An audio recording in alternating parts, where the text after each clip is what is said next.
and zero runaround. There's personalized service, transparent, honest pricing, guaranteed same-day response. There's no waiting, no excuses, just quality work done right. Visit their website today at watermanproperties.net or give them a call at 813-715-7383. That's watermanproperties.net or 813-715-7383 and tell them Mike Galta sent you. 25 Sporty JPR 48 months KBB subject to miles and condition plus tax, tag, title, and doc fee approved. Credit through KMF. Bigger discounts mean even lower prices at Ken Canley Kia. Home of 0% financing, 0 down, or 0 payments for 90 days. We've got over 1,200 new Kias with discounts up to $5,000. That's $5,000 off. And bigger discounts mean even lower prices, like a 22 certified Kia Seltos EX. Not $25,000, not even $20,000. On sale, $17,988. $17,988 for a Kia Seltos. Got a trade? We'll give you up to $5,000 over Kelley Blue Book value. Have bad credit, no credit, negative equity, bankruptcy? If you earn at least $500 a week, we want to say, yes, you're approved at Ken Canley Kia, Newport Richey on US 19. Online at KenCanleyKia, Fence Outlet customer Jean said, Fence Outlet made the process easy. The team was very detailed. My fence was done right by getting all the needed permitting and finding my property pins. I've had so many compliments on my new fence. Go to fenceoutlet.com to book your free estimate. License number C-10252 and C-10803. 1025 The Bone. Wheel Raw Radio. WHPT, Sarasota, Tampa, St. Pete. And 107.3 WXGL HD2 St. Pete. Live from the WeatherTight Windows studio. Oh, here we go. All systems go.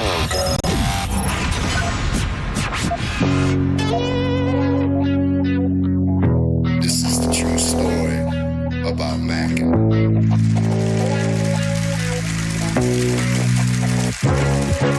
Check it. Times are changing, more so each year. But the early morning storm pimp is here. 3, 2,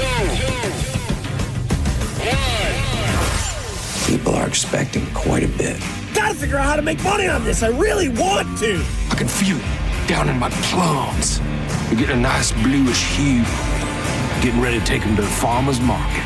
Okay, baby, but don't hurt yourself with that big juicy hog of yours.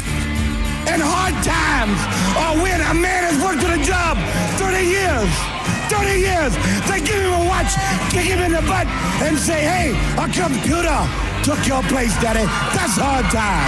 And those cars are going real fast and real fast, son. But he's gay. He's blind. You ready? Oh, wait.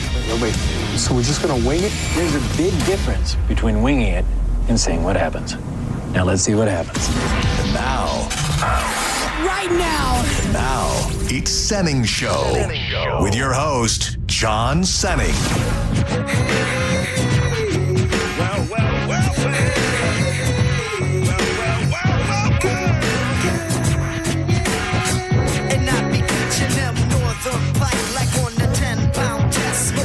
Never fast, take a guess. I be the early morning stone pimp. Straight limping, booze from drinking. At the party, big booty pinch. All right.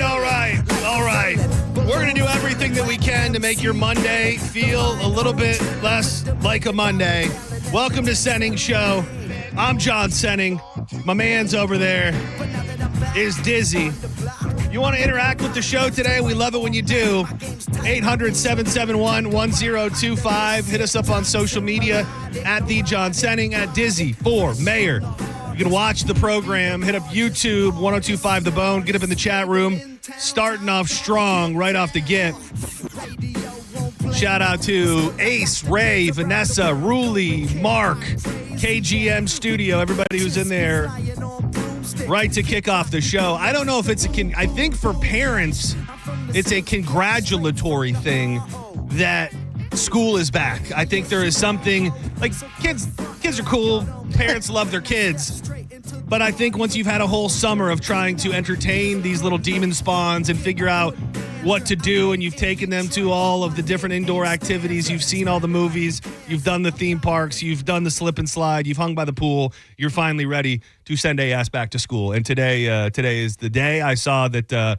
I always feel weird, like I'm overstating, but I was going to say your girls. I saw the girls / your girls are back in school today. Is this a relief type feeling in the Dizzy household, or are people sad? What's going on? It's a mixed thing. It is cool because they're back in school, but also then come the daycares and after school programs that cost money. But this is the first time the girls are separated. Oh, they're in different schools now. Yes, because now the eldest is in middle and the youngest is still in elementary, and I think they'll never meet up again until the eldest is a senior. Oh, damn. Yeah, I was trying to. We'll talk a little bit more about some school stuff later on, but if you are, I don't know when car lines happen for different schools, but if you've been off the bone for a little bit and you're back or some variation of it, welcome back. Dude, I wanted to get the show started by talking about Friday night because it was a great night. In so many different ways, but it was also the start of the night was crazy and stressful and weird. And so we had the big grunge fest on Friday night, which was in downtown St. Pete at Janus. Left here, thought, because I had quite a bit of time before I needed to be down there. And first off, I'll lead by saying it was a massive success, just so it doesn't sound like I'm saying the rain made it any worse than it was. It was awesome. But the lead up was something else because I get home, I dick around for a while, I have myself a little snack, and then Drew's Sarah, came over because she had some free time. She was in town. She was going to come pick Drew up from the station when he was done, and then my plan was to Uber down to Janus. And that was the plan, and it was the plan, and it had been the plan. So it's getting to be a little bit closer. I take a shower. It starts to rain a little bit. I'm watching my radar. I'm like, oh man, we might get some rain here. So I get out. I get ready. I'm pretty much ready to walk out the door. I hit the Uber, and it's like 10 minutes out. So I order the Uber, and then right around that time, at first I made a drink. I think that's an important part of the story, where I made myself a cocktail. I said, you got 10 minutes to drink a cocktail. What's the matter? Perfect. That's why you take an Uber. So I made myself a tequila, and then shortly after I start sipping on it, Danielle opens up the window and she goes, "It's really bad out there." She goes, I don't know if your Uber driver is going to be able to make it here. And so I opened the front door, and sure enough, much like we've seen a handful of times in my neighborhood, my river is a legitimate rushing river. It is a rushing river. And I call the guy and I go, "Hey, dude, I don't want you to get yourself into a situation that we can't get out of. But my road is a mess right now." He goes, "Well, are you still trying to go where you're going?" I said, "I got to get At this point, I had called Corey Cardinal and said, "Hey, dude, is this thing on? Are we business as usual?" He goes, "Yep, it's on schedule." Another spoiler alert, it was not on schedule. He's like, "It's on schedule." So I tell him, like, I got to get down there, but I also don't want you to come here and risk your life. So in a minute's notice, things go from just a casual bad rainstorm to water is now flowing inside the house again. I realized with about 5 minutes before the Uber driver gets there that there is water rushing inside our house. The good news, side note, and we don't need to dwell too much on that, I think we figured out where the water is coming from. Yeah. Well, not the cause, but I know exactly where it's coming from, and it will make the process to fix it much, much better, probably. Okay. So in this moment, Sarah is realizing I'm not going to be able to get to the station to pick up Drew, and Drew's not going to be able to get here to pick me up. So as the Uber driver is arriving, and as we're trying to clean up floodwaters, as I'm still trying to finish my first drink, Sarah's like, "Okay, I'm just going to get in the Uber with you." A little side note, I chugged that drink, and then I made another drink inside a Gatorade bottle because I was just, stress levels were running high then. So I make the drink in the Gatorade bottle, and we run out. And by the time the Uber driver gets there, he's got to like pull up in my yard because the road is legit about halfway up my calf. Like that's how deep the water was in our road. And we get in, and God bless this Uber driver. And I just pretty much doubled his fee because he was in over his head. Yeah. We start driving down the road, and immediately this guy's like, "I've never seen anything like this. I don't know what to do. I'm not from around here. I've never seen flooding like this. Just tell me where to go." So we we're cruising through down my road, which is bad enough, and then we hit for people that know St. Petersburg, we hit 62nd. We hit 62nd, and his GPS is telling him to turn onto 16th. So he goes to turn, cars completely underwater, stalled out, could not get through. This guy, God love him, he's freaking out. I'm freaking out. I'm asking him, like, should we just get out? Because, I mean, you have a stranger that you don't know who doesn't feel comfortable driving in this, and I don't want to be responsible for him ultimately ruining his car. Yeah. And we had to turn around probably about 4 or 5 different times on the way there because we could not get to 4th Street where he was ultimately trying to get, or we couldn't get to the interstate, which would have been the best bet, the clearest bet. So we finally make it to 4th Street, and it's just rough the whole damn way. We get to 38th and 4th, for those that know St. Pete. I don't know what the hell is going on over there in front of the Burger King of all places. There were 3 cars underwater all the way up to the hood. Oh, my God. And then cars were trying to – they were getting out of it, and they were making it to 4th Street, and then they were stalling. So 4th Street was at like a dead stop right there because there were cars that made it through the water, and then their cars just stopped working. So what should take you 10 to 12 minutes, I think took us 35 to 40 minutes having to turn around multiple times. And I was talking to people at the concert. I was talking to people in my neighborhood the next day. I don't know what the hell is going on with St. Pete. Like, I think St. Pete has major secrets when it comes to its drainage system and its sewage system, because people will tell you they've never seen it look like this ever before. And like when our road, it's now the 4th time I've seen it, it becomes a river. I've posted videos of it before. It is a rushing river. You could put a tube in it. You could go on down the road. You could kayak down the river, whatever. And my neighbors who have lived there since the 70s have said, we've never seen it do that until last summer. And my house, even, those people lived in it since the late 70s, never once took on water, and now our house is taking on water regularly. And I think that makes it even more impressive how the night turned out, because we get there and things got bumped back like 30 minutes. And in my head, I'll just be honest, in my head, I was thinking, no way. Like, this isn't going to happen. I thought it was going to get canceled. We need to be canceling this thing. Like, that was just where my head was. Like, we're going to bump it back, everything a half hour. And we went out and brought up the first band, and without exaggeration, there may have been 20 people there. And I'm thinking, okay, we're pushing through. It is what it is. And that's when I think I texted you. Yeah, because I said it was almost right after that, because you said, how's it looking? And I think my response was sad. Yeah, it was sad. And then, we went upstairs, and by the time we came down for the outro on the first band, I'll be damned if Janice wasn't filling the hell up. And by the end of the night, a very, very thick, very, very nice crowd came out for Grunge Fest. And I think I carried myself pretty well. But by the time it was all happening, I did realize that I probably had drank a little bit too much. You did, because you explained that story to me twice. Yeah, dude. When I was telling, like, the second time, I didn't say, you told me this before, but it'd be like, you're like, and I had the drink. I'm like, yeah, and you brought a Gatorade. And you're like, dude, and I brought a Gatorade. And you like said it like I was just catching on to a story like I haven't heard. I was like, John's having a great time. I think it was the stress that then, because we got to the because there was nothing to do with Janice, so we got to the Pelican Pub, and we got to the Pelican Pub, and immediately upon arriving, I'll take a shot of tequila. and then Corey walked in, and I was like, oh, you want to do a shot? So then we did another shot, and then we get up in that room, and I don't even know. I was drinking the Elysian Space Dust IPAs. When I saw you had it, I think is like 8% or something. So I was, I think I maintained, but I was definitely, I was feeling no pain. Yeah, because like when you guys went on stage, I couldn't tell that you had a few drinks, but when we were backstage chilling, I was like, John's having fun. This guy is loose. But yeah, thank you to everybody who came out. It was the other thing, not just the people coming out through the rain and all of that, but all those bands were pretty damn good. Yeah, like they were. If you're into the grunge era, the Alice in Chains, the Pearl Jam, the Nirvana, dude, like I would imagine that's as good as it's going to get for you to relive.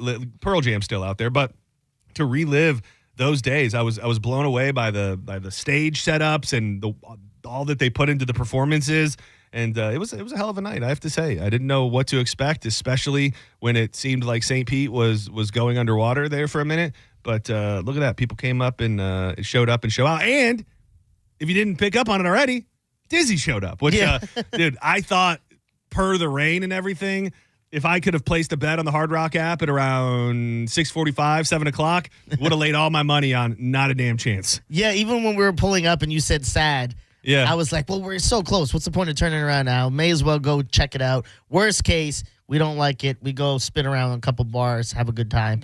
Nicole enjoyed herself a lot. It was a little wet at where she was standing. She had chucks on. It was seeping through. Yeah. So we went upstairs and we got a little dry and it was a little hot out there. So we cooled down and Dan, who's director of marketing. Yes. Are you ready to tell me this thing that I haven't heard yet? I'm sitting down. So you know how there's two chairs, one against the wall, one against the wall that's by like the balcony. I'm sitting there next to Mike Olivero. Christina's on the table talking to me, and Nicole's sitting on the other couch because she was talking to Sarah, and Sarah got up and went to go get Drew. And as she's sitting down, Dan comes in. And Dan is like this event specifically, along with other events like the Beach Bash and stuff, are his babies. Like he is, I think his exact title is like events. Like he deals with big events, and he's a high swinging D around here. I'd say. So she starts talking to him and telling him, I can't really hear it all at first, but it sounds like she's telling him his skin is shiny, and he's giving off a shine and sparkle to him. And I'm like, what is happening? And I look over at Mike Olivero, and he's seeing this. I go, you're hearing this too? He goes, oh, yeah. I go, is she calling him shiny? He goes, yeah. well, like a shine, a sparkle, or a sheen? Because, I've been told that I look wet very often. Like, was it a sweaty sparkle, or, like, was it not a good sparkle? It's a good question because it's funny you asked that because Dan was getting clarification from her. And you could tell Nicole, she had drank a few. She couldn't even explain it. She was just like, overall shine, you glowing, blah, blah, blah. That's fine. Then it gets even weirder. And she goes, yeah, and you drive that one car. And he's like, what? I'm sorry? He goes, that one car you drive. I saw when you got here. And you parked on the corner. And he goes, no, I parked back there when I got here. She goes, no. At work. I saw you when you left work today. I'm like, what is she doing? What are you doing right now? And she's like, she described his car perfectly, and even what he wore to work today. And he was like, yeah, that's not creepy at all. And she goes, yeah, I saw you. I'm like, I got to get her out of here. She's got the CMG parking lot on lockdown. I was like, what's happening? I'm sure he took it fine, right? He left immediately after. Well, the good news is he didn't ask you to leave, which is all you can really ask for. But thank you to everybody who came out. We had a great time on stage, off stage. Everybody was super nice and just very, very impressed with the entire event. Shout out to Maiko, Corey, Heather, Christina, everybody in the promo department that again did a great job, especially with the rain, which I know had everybody stressed out. When I went down by the stage, got hit with a lot of vroom. Yeah, dude. It was a bone crowd. Yeah, I think. There was a listener named Garrett. Chilled with him for a while. Everyone was having a great time despite the little rain. Yeah, at that time. By the end of it, I think it turned out to be a pretty nice night. I believe this person has been holding since JP, so these are always interesting to me. Let's find out. Hello? Hello? Hello? Your car warranty. We're calling you to update your car warranty. You're from an 863 number? Thank you. Yeah, going back to the fact that it is the first day of school and a lot of people are sending their kids off. I was having a conversation with my mom about my nephew because he went and met the teacher, and she was like, "Well, he didn't seem super excited about it." And in my head, I thought, I don't ever remember being excited about a teacher. I don't ever remember being excited about going back to school very often. Like I wasn't dreading it, and I liked the going and getting new school clothes, and I liked the part of it, but like I don't know if I was ever excited to go back to school. I was, just because you get to see, you're like, I get to be around the girls, chilling, see my boys I don't really get to see as much because maybe they're busy, especially when you get to high school and the summer jobs and vacations. I like the idea of it, but I would, on the other side of that coin, go, oh, but we're going to have all this stupid work, and I hate schoolwork and homework and studying. Yeah. So it was a love-hate immediately. Yeah, when I was younger, I went through a period of time in I think it was second, third, fourth grade where you could not get me to go to school. Like it was CPS, Child Protective Services, whoever, they showed up to our house at one point. My parents still tell the story, and were like, what's going on here? Like I would get to school on the days that I would go to school, and I would just throw a fit. I would throw an absolute fit to the point, I think I was just before I would, there was a title for it, I was just a little mama's bitch boy. And and I just wanted to be at home with my mom. But there was a period of time that probably turned around 5th grade where I just did not want to be at school as a youngin' at all. Did you ever have that awkward stage in school where you were wearing clothes that I guess kids considered, well, that's kids' clothes. You're wearing like too many superhero shirts or something like that. That's a really good question, and I'll tell you what it was, and it's surprising because looking back on it, we talk about it all the time, and now it's kind of memes and stuff.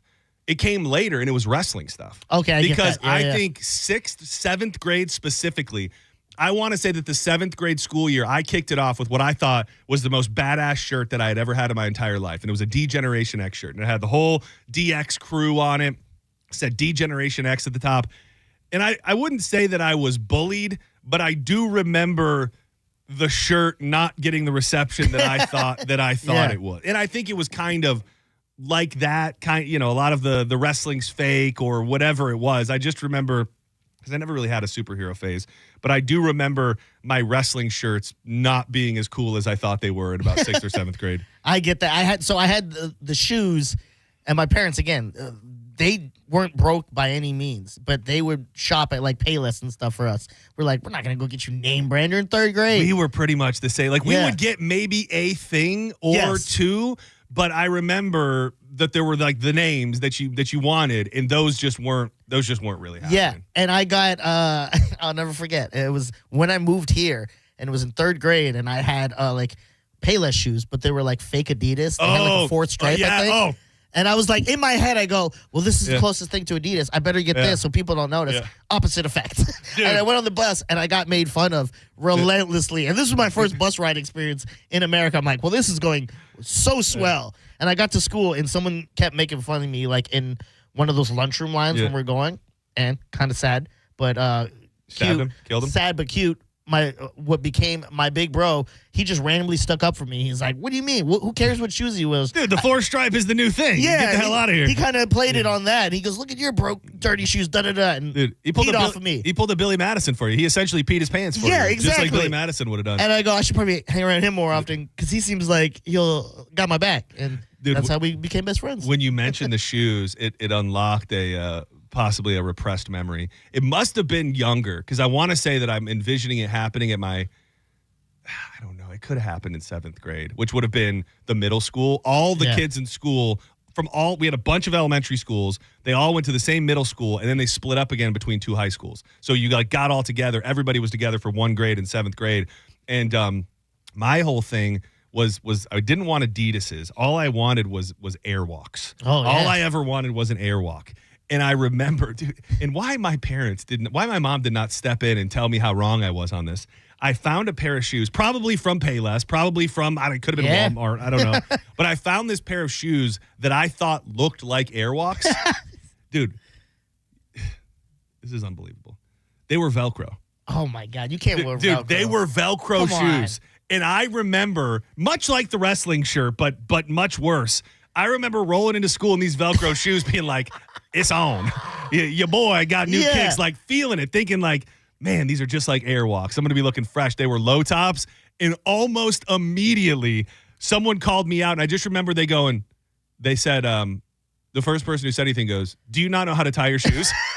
And then it just all came crashing down on me from that point. Because I think then they pointed it out to somebody else. And dude, it's tough, man. It's tough in school when you want the cool things. And there were a handful of those through the years because I've told you before, the big thing was that I wanted Jinkos. Yep. The big elephant ear pants that I was never allowed to get. And then as I got older into high school, which thank God, I still got it, but it's not my proudest moment. I wanted Hollister and Abercrombie. Oh, and man. my never. Expensive too. I don't know that my mom through high school ever took us to Hollister or Abercrombie, but we had these kids that would go and they would steal a bunch of stuff and then they would sell it to us in the bathroom at school for like $5, $2. Oh, wow. A shirt. Like they would sell it for dirt cheap. So later in my high school career, I had a couple Abercrombie Hollister shirts that, what a douchebag. Dude, I legit. I had Sean John, so I get it. Well, Sean John, I think might somehow be cooler.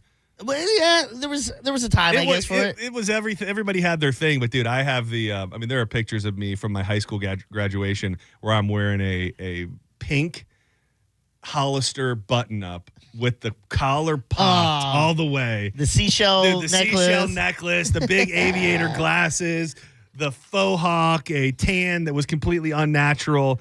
You know, we all have our demons when we're younger. When it came to getting any of those type of clothing, for me, it was if we went to Ross and I could talk my mom into getting me a shirt. You know what I mean? Like, she wouldn't be there to get me clothes, but I could go over to the shirts and I'd be like, hey, Mom, let me get this FUBU shirt. And she'll be like, well, you're going to have to do some chores, but fine. You know what I mean? Did you ever have Burlington Coat Factory? We probably did, but no, I imagine that was far. Wasn't that at the outlet? No, I think there's one because when I was in my phase, I was big on what was it? There was FUBU, there was Sean John, there was what had the Rhino? Oh, Echo. Echo, like all that stuff. Echo, Fat Farm. And it was Fat Farm was another one. And dude, you could get them super cheap at Burlington Coat Factory. Yeah. So I think that was I had phases. I had many phases, and I want to say that was early 8th grade before my before my preppy Hollister phase. And dude, I would go to town at Burlington Coat Factory. Like I would get that like that. I'm sure that FUBU jersey that you saw in the picture that I showed you a couple weeks ago. I bet it was from there. I bet you that came from Burlington Coat Factory. That was the biggest reason for me for getting a job as young as I did. I got mine at 15. It was because I wanted to be able to buy my own clothes because I know my mom's not going to buy it. And I want to get Jordans. I want to get all the clean clothes. And she's like I remember I got a Sean John shirt for Christmas. And it was just my sister's. Yeah. It was like, you got a hand-me-down? Yeah, my mom. And the crazy thing is they put it in like a bag like it was a new shirt. I was like, this is just Megan's old shirt. That's funny. It's weird because, and it's a crazy leap to make, but I look at the same mentality with like kids on social media and stuff and parents that don't let their kids have phones and things like that because I don't know that just because it's the cool thing to do and all the other kids dress that way or have that you should feel as a parent that you've got to do the same thing. Like at the time, and I don't know how you feel about it, at the time, I was probably like, what the hell? Everybody else is so cool and I'm not. But now looking back on it, I'm almost kind of grateful in a weird way that I wasn't just always plug and play with whatever the kids thought was cool. Or, I mean, don't get me wrong, I still wish I had that pair of Airwalks that I never got. But there's something looking back on it where I think it probably, I don't want to be as dramatic to say that it builds character, but it wasn't as horrific as it sounded in the moment. Like if I would have just been fully decked out in Hollister, I might have turned into an even bigger douchebag than I turned out to be. Yeah, would you just look like a poser? Is what we used to call them? Like, oh, you just wear these name brands, but like that's not you. You're just wearing it because that's what you're supposed to do. Well, I will say, and where I grew up was just different, very different than Florida, and it was also much, much, much, much smaller. So like there wasn't really too much diversity in style. Like you kind of had the people that dressed in the Hollister and the Abercrombie, and then you had maybe like some gothic rock people. And that may have been almost the only two groups. Like you were either like a rocker kid or a preppy kid with a little bit mixed in here and there. And it was not very vast in the options. Were you ever that kid? You remember those like the kiosks that sold like the button up dragon shirts and all that? No, oh, dude, never. Those kids always made me laugh. They were, dude, I was like, yo, this kid's gonna shoot a school up. Yeah, with that shirt. I would say that's got some crossover with like Magic the Gathering. Yes. Like Magic card playing and things like that. I imagine I imagine dragons, imagine dragon shirts lead you to a life of potentially Pokemon and or Magic the Gathering. They were at that lunch table playing those games. They were. Yeah, I get it. Dude, I do miss lunch, man. I don't know what the lunch was like in your high school. I spend an unhealthy amount of time thinking about the lunch that we had at our high school because we had it was probably when I was in 9th grade. They brought in a new feature that was the best way to explain it is like it's a Subway. So it's you go up and that's awesome. you had The thing was, I was always stealing money out of my mom's purse because you had to pay extra. Like, she would leave out the lunch money, but it cost, I think, $2 extra. And you'd go up there and you'd pick out your roll and you pick out your meat and your sauces and they make you the sandwich. And, dude, it was so effing good. And that seems long to do at a school. They did it. Because it was not that long because most people were just eating the regular buffet-style lunch. So you'd have some people... Well, you know, like you go and you scoop up your mashed potatoes and your veggies and your chicken tenders. You guys scoop it? Yeah. It was like a buffet style. I've never went to a school where you got to scoop. Oh, they just give it to you right on the tray. Yeah. Oh yeah, no, we scooped it all up ourselves, and then when we got down to the end, we paid the lady. Oh wow. So like same thing. I'd get the sandwich, and then we'd meet at the same place, and then you'd pay the lady. And it was the bun that they used. It was the sauce that they had. So many different things, and I think back to, damn, I missed that sandwich. I wish I could. And I always had almost every morning, almost had a cookie for breakfast almost every morning. We were only allowed to pick up if it was like the meat, like chicken fries or whatever. You pick a thing that's under the warmer. But I remember back in the day, you would pick out whatever you were going to eat, and then there would always be this like one tray that everyone would kind of just grab food from and eat as they're going like the gimme tray. So you'd have to pay for it, but you got an extra chicken nugget or something. When I think back at like the favorite things about school lunch and all that, I do vividly remember the taste of the mashed potatoes being unlike any other mashed potatoes ever. I don't know if it was good, I don't know if it was bad, but I think about them. The pizza, the Mexican pizza. You remember getting the Octagon Mexican pizza? That was another one. I used to love Nacho Day because you had tater tots every day. But on Nacho Day, I would get the tater tots and then dip them in the nacho cheese. That was another heavy hitter. It was always weird when they gave us like the pizzas with those thick ass milks, and they'd be like, "Eat this terrible pizza and wash it down with this chocolate milk." with a chocolate milk. Yeah, the chocolate milk, and I consider myself a chocolate milk connoisseur. Chocolate milk in school never tasted right. No, it was always it was like the cardboard had gone bad or something, and it was all you could taste in your milk. I mean, I always got I got a note written so I wouldn't have to drink the chocolate milk. I would get 2 juice. Oh, look at that! You know, your boy was living. That's nice. Senning Show, you're on the air. Who's this? Hey, this is Lapeer Jeff. Hey, Lapeer Jeff, what's going on, buddy? How are you? I'm doing okay. When I was in high school, for clothing and everything, you had to drive a 79 Pontiac Trans Am because of the show, the movie. And then you had to dress like Don Johnson. Are we talking, is this Miami Vice Don Johnson or before Miami Vice? Yeah, no, this was Miami Vice clothes. Oh, man. That was the big good old thing days. when I was in school. Yeah. And also, did you like the peanut butter brownies that they used to have? We did have legit peanut butter brown. Dude, he is right. We had these peanut butter brownies. I don't know who had them in school and who didn't, but dude, we had these bricks that were peanut butter on the bottom and chocolate on the top. Those were pretty legendary, dude. I have to say that's a good memory to have.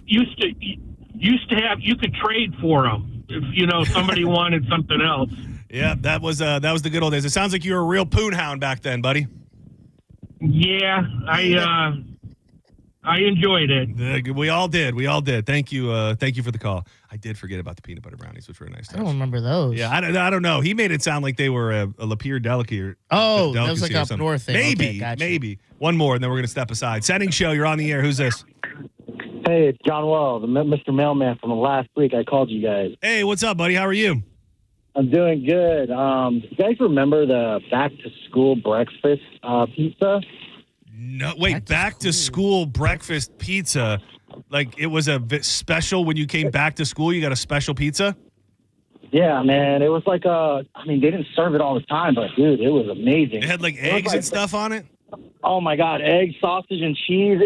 I don't know. I think they put sausage gravy on it. It was so weird, but, it's something you just don't forget. It's something nostalgia. Yeah, I don't think I've ever been able to get down on a proper breakfast pizza. Something about thank you for the call. Something about eggs on pizza never hit me well. Oh, I love eggs at any point. So I'm in. Eggs in tacos for breakfast. Eggs on pizza. Yeah. Did your school serve any fast food in it? Did it have Domino's? It was just pizza. Domino's. Okay, Yeah. We had Little Caesars. But bad. I've heard of people. I thought, did somebody tweet us? We used to buy the box. I think someone did the math, and if it was three of you go in, you could buy the box and you would get more pizza than if you bought it individually. Dude, I remember hearing of stories of schools in like Flint, Michigan and Detroit, Michigan that had Taco Bell in them. And that was like the craziest thing ever. Dope. This dude tweeted us, we had Taco Bell soft, hard, and bean burritos for 75 cents. Oh my God, Dude, that's a steal. Dude, for 75 cents in the school lunch line. I remember hearing stories of schools that had McDonald's and Taco Bell and things like that. And then Little Caesars was nice back then, but never anything that impressive. Do not go anywhere. When we come back, so Saturday night, we started watching a documentary that just came out a couple weeks ago. And it pertains to, I guess, what you could call maybe undeniably the worst, if not one of the worst natural disasters in the history of the United States of America. I got to touch on it just a little bit, pertaining to some of the things that I learned and saw, and encourage you to take a peek at it as well. Don't go anywhere. More Senning Show on the way. If you want to weigh in on the conversation, 800-771-1025. Also get into the chat room, 1025 The Bone, Senning Show. We're live. Video. Get up in there. Keep it locked to The Bone. Gobbling up my finger foods. Yeah, you're spoiling my good mood. Change is always happening. You know, it's part of life. When it comes to music, change is all around us. Songs are written, rewritten, remixed, rebooted. Bands and artists come and go. They break up. Even our own personal taste in music can change with the seasons. But no matter how many things change in the next 5 years, there's one thing that's going to stay the same, and that's the price of your internet. Xfinity is introducing a 5-year price guarantee. It means if you get 5 years of the most reliable Wi-Fi with the best equipment included, that price will stay exactly the same for all 5 years. One internet price, 5 years, guaranteed. Lock it in and learn more at Xfinity.com/deals. Pissing off the bouncers, shooting off your mask. You're listening to Senning Show on 1025 The Bone. Download the free Bone app to listen to us anywhere. Sponsored by Mark Spain Real Estate. Get your guaranteed offer at markspain.com. Looking for top quality fencing in Florida? Fence Outlet has been the state's fencing expert for over 30 years. With 8 convenient locations, we offer a wide variety of styles and colors to enhance your property's security and curb appeal. Go to fenceoutlet.com to book your free estimate. License number C-10252 and C-10803. Jersey College is a nursing school where faculty know how to give you the resources and support you need with encouragement and real connection. Hi, my name is Ebony and I'm a graduate of Jersey College. I felt like Jersey College truly cared about me. This experience was a life changer for me. It's a great feeling. You have to try. Don't doubt yourself. If I can do it, anybody can do it. Classes are enrolling now at our campuses in Tampa, Largo, Brooksville, Naples, and Port Charlotte. Apply now at jerseycollege.edu. Where exactly do you think you're going? You're abandoning me, your beloved, exquisitely plush couch. Look, these feet are handcrafted mahogany. Put their Heinekens back. Do you really want to go to that concert? Wouldn't it be infinitely better to stay here with me? Look, I have a perfect imprint of your posterior. Please, don't go! Don't listen to your couch. Head to a concert with some friends and grab some ice-cold Heinekens. Must be 21 plus to purchase. Enjoy Heineken responsibly. How would you like a free program designed to get your kid to be a better bowler? Pin Chasers has what you need. It's called Move Academy, and it's yet another program offered by Pin Chasers to support and celebrate Tampa Bay. A free youth bowling academy offered for kids K through 12. Kickoff party August 9th. Program begins August 16th. Call your local Pin Chasers for more details. Bowling, food, and fun at Pin Chasers. At Mayo Clinic in Florida, we're fixing the unfixable. Combining the use of robotics and an endoscope, our expert neurosurgeons are performing spinal fusion surgeries more safely and effectively than ever before, with smaller incisions which lead to quicker recovery times for patients. We're making more possible at Mayo Clinic because every day we're doing what's never been done. Learn more at mayoclinic.org/possible. Mayo Clinic, you know where to go. Let me tell you one of the reasons I think we became the largest injury firm in the world, and it's not even close. I'm John Morgan of Morgan & Morgan. My wife and I had a plan early on. In our firm, our lawyers only work on certain types of cases. Our products liability and dangerous drug lawyers only work on those cases. Same for car crashes, workers' compensation, medical malpractice, and insurance disputes. Our thinking is for these lawyers to focus on one area of the law and live it and breathe it. Power comes from knowledge. Many lawyers do everything, jack of all trades. Not us, and we don't charge an hourly rate. You only pay us if we win. If you want to hire us, it's easy. Dial Pound Law on your cell phone, pound 529, or visit forthepeople.com on your phone or computer from the comfort of your own home. Let us get to work for you. Morgan & Morgan, forthepeople.com. Injured? Dial Pound Law or visit forthepeople.com for an office near you. When you're hiring, have you ever felt like you're missing out on meeting truly great candidates for your roles? It seems impossible to find them, but they have to be out there somewhere, right?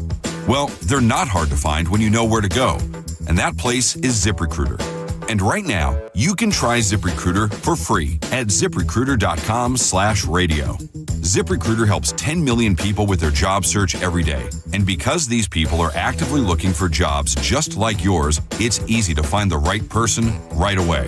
In fact, 4 out of 5 employers who post on ZipRecruiter get a quality candidate within the first day. But if you're not using ZipRecruiter, you're missing out. So see what it's like when the impossible is easy. When you go to ZipRecruiter.com/radio right now to try ZipRecruiter for free. Once again, that's ZipRecruiter.com/radio. ZipRecruiter.com/radio. Never miss out on great candidates with ZipRecruiter. At Bernetti PA, if you've been injured in an accident, we make it quick, easy, and convenient to hire us. You can rest assured that somebody is on your side. Call 1-800-BERNETTI. We're ready. Offices Lakeland, Tampa, St. Pete. For decades, Camtech School of Construction has been the leader in preparing thousands of people to advance their career as a licensed contractor. Join Camtech's free info seminar this Wednesday night, 7 p.m. Tampa AC Hotel by Marriott, 4020 West Boy Scout Boulevard, 1-800-875-PASS, camtechschool.com. You need parts? O'Reilly has parts. Get one free set of brake pads when you buy 2 brake rotors. Upgrade to Brake Best Select pads for just $10. Or upgrade to Brake Best Select Pro or Import Direct pads for just $20. Product availability. Just one part that makes O'Reilly stand apart. Restrictions apply. See store for details. O'Reilly Auto Parts. Are you a parent of a 2 to 8-year-old? Listen closely for an exciting offer, then head to abcmouse.com/radio to learn more. By now, you've probably heard of ABC Mouse. ABC Mouse is like a little one-on-one teacher. It has helped her so much. We're offering a promo at abcmouse.com/radio to try it for free for a month, then $14.99 per month until canceled. Go to abcmouse.com/radio to see this offer. That's abcmouse.com/radio. Actual ABC Mouse users compensated for their testimonials, sponsored by Age of Learning. Experience Monster Jam live and become a fan for life with an ultimate day of family fun at the Emily Arena on August 15th through the 17th. Get ready to cheer, scream, and be amazed as massive Monster Jam trucks and world champion drivers take over Tampa for a weekend packed with high-flying action and jaw-dropping stunts. We put in time, energy, and resources because your case is worth it. Farrah & Farrah, Tampa. Now, back to Real Raw Radio. Sponsored by Anajar and Levine, Accident Attorneys. Call 1-800-747-FREE. That's 1-800-747-3733. You might know nothing, but at least you'll know that thing. Brought to you by Just Call Mo, Tampa's injury attorney. That thing. It's time for That Thing right now on Senning Show. 1, 2, you know what to do.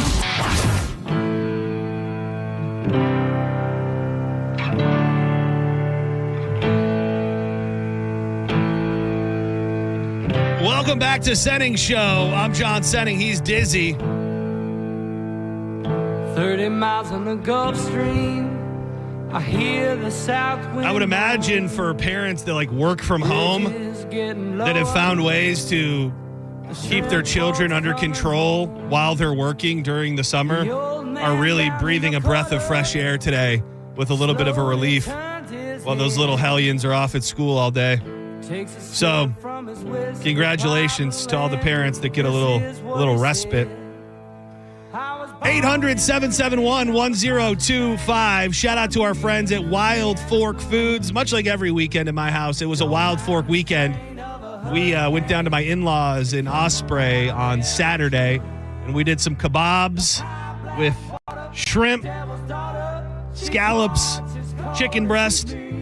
No matter what you are looking for, I've been pointing out the fact that if you're somebody who is kind of eating a lot more protein, whether it be keto or carnivore, you're really not going to find a better place on earth to shop because they've got so many options you're not going to find anywhere else. 450 options to be exact. They also have an incredible line of sauces and seasonings. If you get seafood from Wild Fork, let me tell you, pro tip, the lemon butter sauce will change the game. You can order online and get it delivered to your house, order online and pick it up. Or if you're a beginner in the Wild Fork world, get out there to the store, put your hands on it. Get in there. Locations in South Tampa, West Chase, and St. Petersburg. Always online at wildforkfoods.com.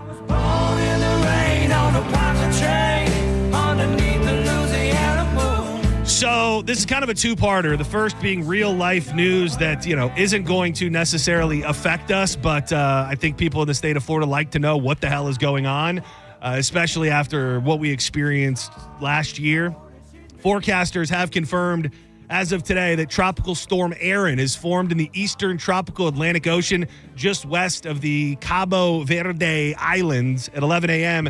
The National Hurricane Center said Tropical Storm Erin was moving toward the west at about 20 miles per hour. They expect this motion for the next several days. Just to give you an idea of the ultimate hypothetical, if there was anything to worry about at all, it would still be almost 2 weeks away. This Saturday, it will still be hundreds and hundreds and hundreds of miles away from the United States of America. Everybody is hoping that it takes a turn off to sea, and a lot of the models show that at this point. But it's just one of those things. I've learned, and a lot of you know, if there's new Floridians out there, there's this weird thing when a hurricane forms way out there in the Atlantic where you kind of pay attention to it. You just hope it's not coming near you. And if you have to pay real attention, you just cross that bridge when you get there. So nothing to be worried about, but you should always know if there's anything cooking, and there's a little something cooking. Dude, so don't ask me why we did it, but on Saturday night, we stayed up late. My in-laws went to bed. We watched, we watched the Mark Maron comedy special. Oh, really? Dude, what the hell? It was terrible. Yes. Long story short, yes. I mean, without digging too much into how bad it was bad. It's very, very liberal, first and foremost, which is just interesting because you don't see a lot of it. Like the first 15 minutes, he's just railing against Trump, like viciously railing, almost joke-free, like just going on a rant. And the rest was just not that funny. So I think that almost put everybody to sleep, and they went to bed, and we were looking for something to watch. And I think it was put on Hulu within the last week or week and a half ago. And from what I understand, there's another documentary coming out in the next couple weeks on Netflix that is also about the same topic. But this is called Hurricane Katrina, A Race Against Time. And I was alive. I obviously lived in Michigan. Well, I did live in Michigan. So I had no information about hurricanes, and I was watching it from afar, and I remember being blown away by the images that were coming out of New Orleans. But when you watch this documentary, man, I don't know that we have ever grasped as a society how bad that really was, and specifically like the racial connections to how bad that it was. And you remember the moment when Kanye went on TV with Mike Myers and said George Bush hates black people. And he caught him. He's like, what? Yeah. You go back and you watch that. And I think the one on Netflix that's coming out in a couple weeks is going to dig more into quote unquote conspiracies. At this point, I think I'm on the third episode, and I think there's 4 or 5. And it's pretty factual. Even if you go just on the facts and we don't talk about why it might have happened, the fact that this happened in the United States of America should be, no pun intended, one of the biggest black eyes on our society, because these people were left to fend for themselves. And what was really crazy, going back and watching this, and anybody who lived through Katrina, I would love to hear from you. The thing that's so riveting about watching this, and it's done by National Geographic, so it's like it's done well. the thing that was so crazy was after the storm passed, you know, there wasn't initially major damage everywhere, like in the French Quarter, Bourbon Street. That was fine. But the levees started breaking in all of these areas, the lower Ninth Ward and all these areas in New Orleans started going underwater.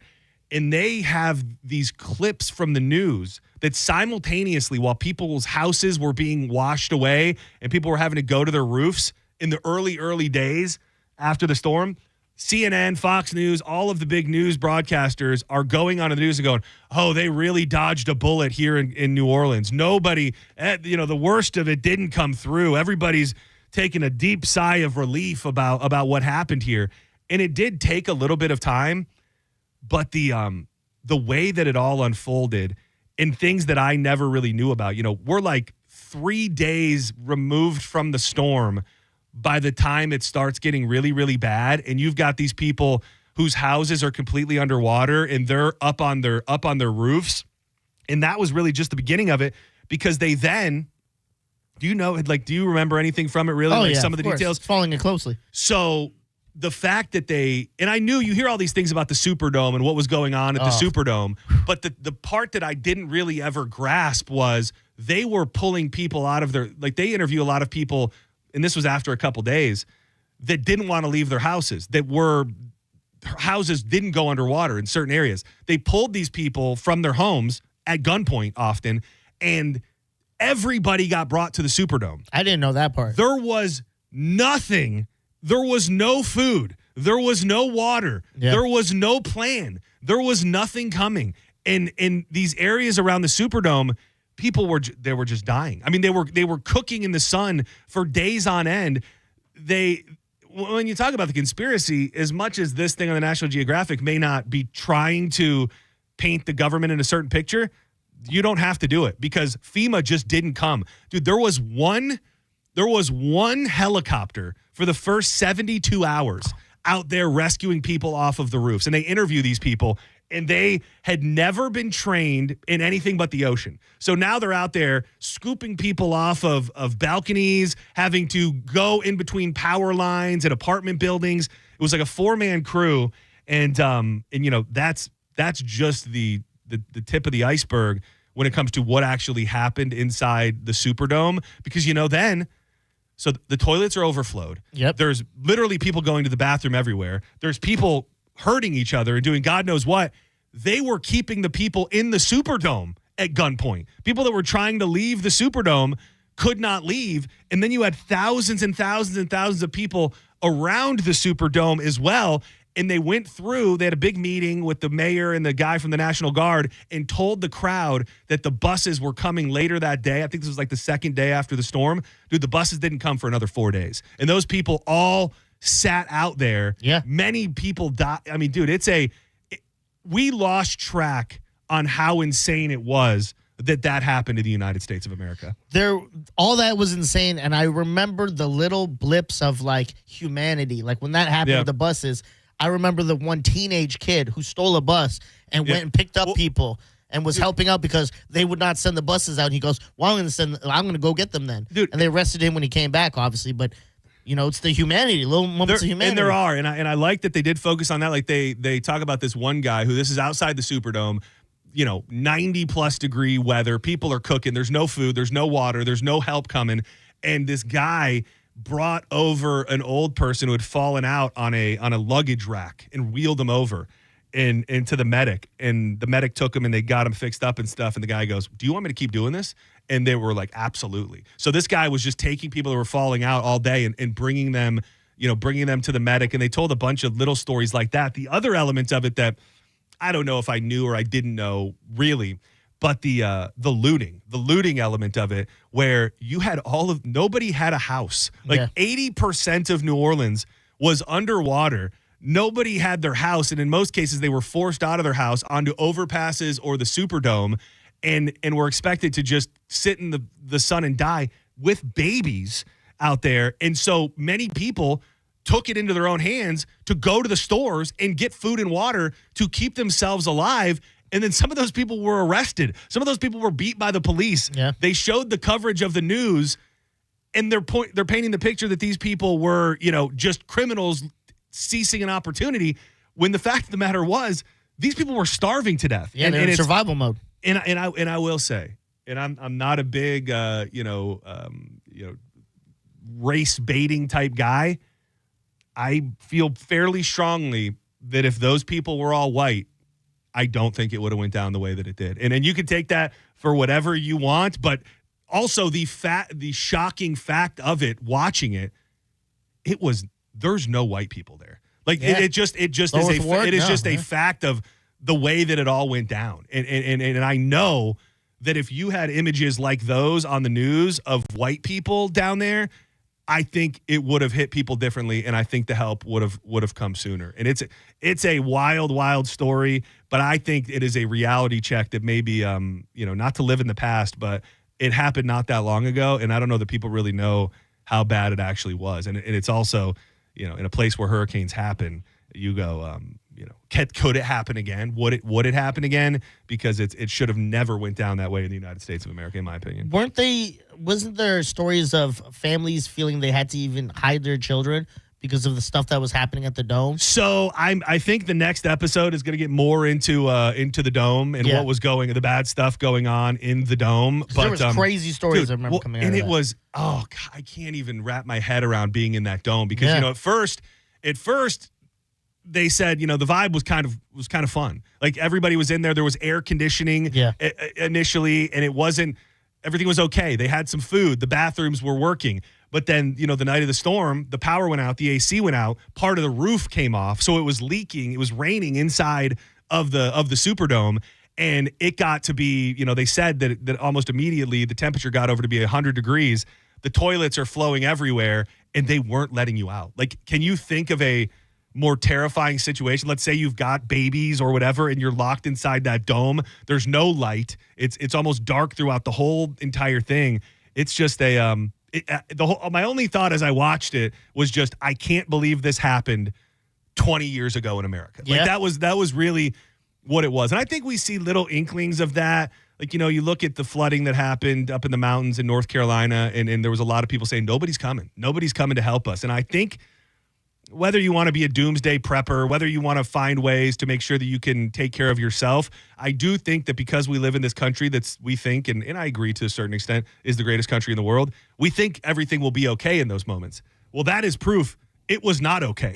And the flooding was only the beginning of it being not okay. It was what happened after in when everybody got together, and the fact that no help came was when it really started getting bad, dude. And it's the one that's coming on Netflix, like I said, I think it's going to delve a little more into the real dark side. And there are people, I don't know anything to believe this myself, but there are people who believe that they knocked some of those levees out so that other areas of New Orleans didn't go underwater. Maybe areas with a little more, white people. A lot of talk about gentrification. But dude, they have these videos from over top where, like, the airport was completely underwater, amusement parks completely underwater. I mean, they say over 80% of New Orleans was underwater, and it was the worst. The second episode of the whole thing was called Worst Case Scenario, and it's just it's an interesting lesson on how the government isn't coming to help you even when you think they probably should. Yeah, it's terrifying, and that's not something that, like, we haven't even came close to anything like that here in Florida. Imagine that happened. They just all sent us to the trop something before like the roof that, yeah. blew off. Well, it was like, we're going to force you there at gunpoint, and you have to stay. Well, dude, I would probably, if I got wind of that, would find a way to hide. I would absolutely. All I could think about was the trop, because this last storm for Milton, they supposedly were going to house all of the linemen at the trop, all the guys that were working on the like first responders and linemen and stuff, and house them at the trop. And all I could think was, what if they had turned the trop into a temporary shelter for people? You know what I mean? Like, if they had turned it into a place where, if you can't find anywhere else to go, come to the trop. And then that night, the roof blew off. Like, I don't know if people would have died. I don't know if people would have been hurt. But imagine you've got a couple thousand or a few thousand people inside the trop, and the freaking roof blows off. It's still a far way away from what happened in Katrina, but I would encourage people to watch some version of it. Now, hearing the whole Katrina thing, do you now, as John Senning, go, we need to have another plan for when hurricane season comes up? Like, if something went bad, terribly wrong, we need to have a plan B. You mean like me, like a family plan or like a city plan? A family plan. Yeah.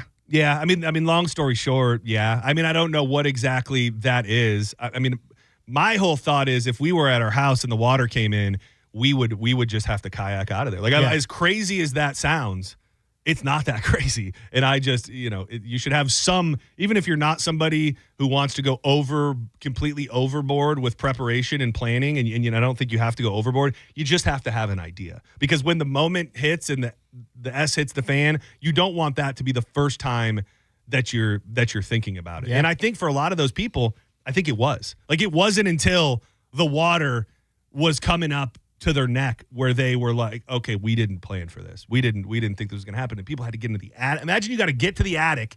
You get to the attic, and then the water's coming up to your chest in the attic. So you now are with a saw sawing through your roof that you can go to your roof to get out of the water. And hoping that's good enough. Yeah, it's and you want to know what's crazy? And I don't know that she listens very often because I don't want to freak her out. Oh, Sam? But Sam, because her neighborhood is like they do a great job. There's a constant like breakdown with a map of the different neighborhoods and what's going on. Like her neighborhood is featured. Like her neighborhood took on water. And I would be curious to see what these areas look like now. Because the more the conspiracy theory angle of it was that there was a gentrification that they wanted to happen, and they just wanted to knock down all these houses and get a lot of these people out. I would be curious to know if any of that, if it worked, if it came to fruition, if they did end up getting those people out of there.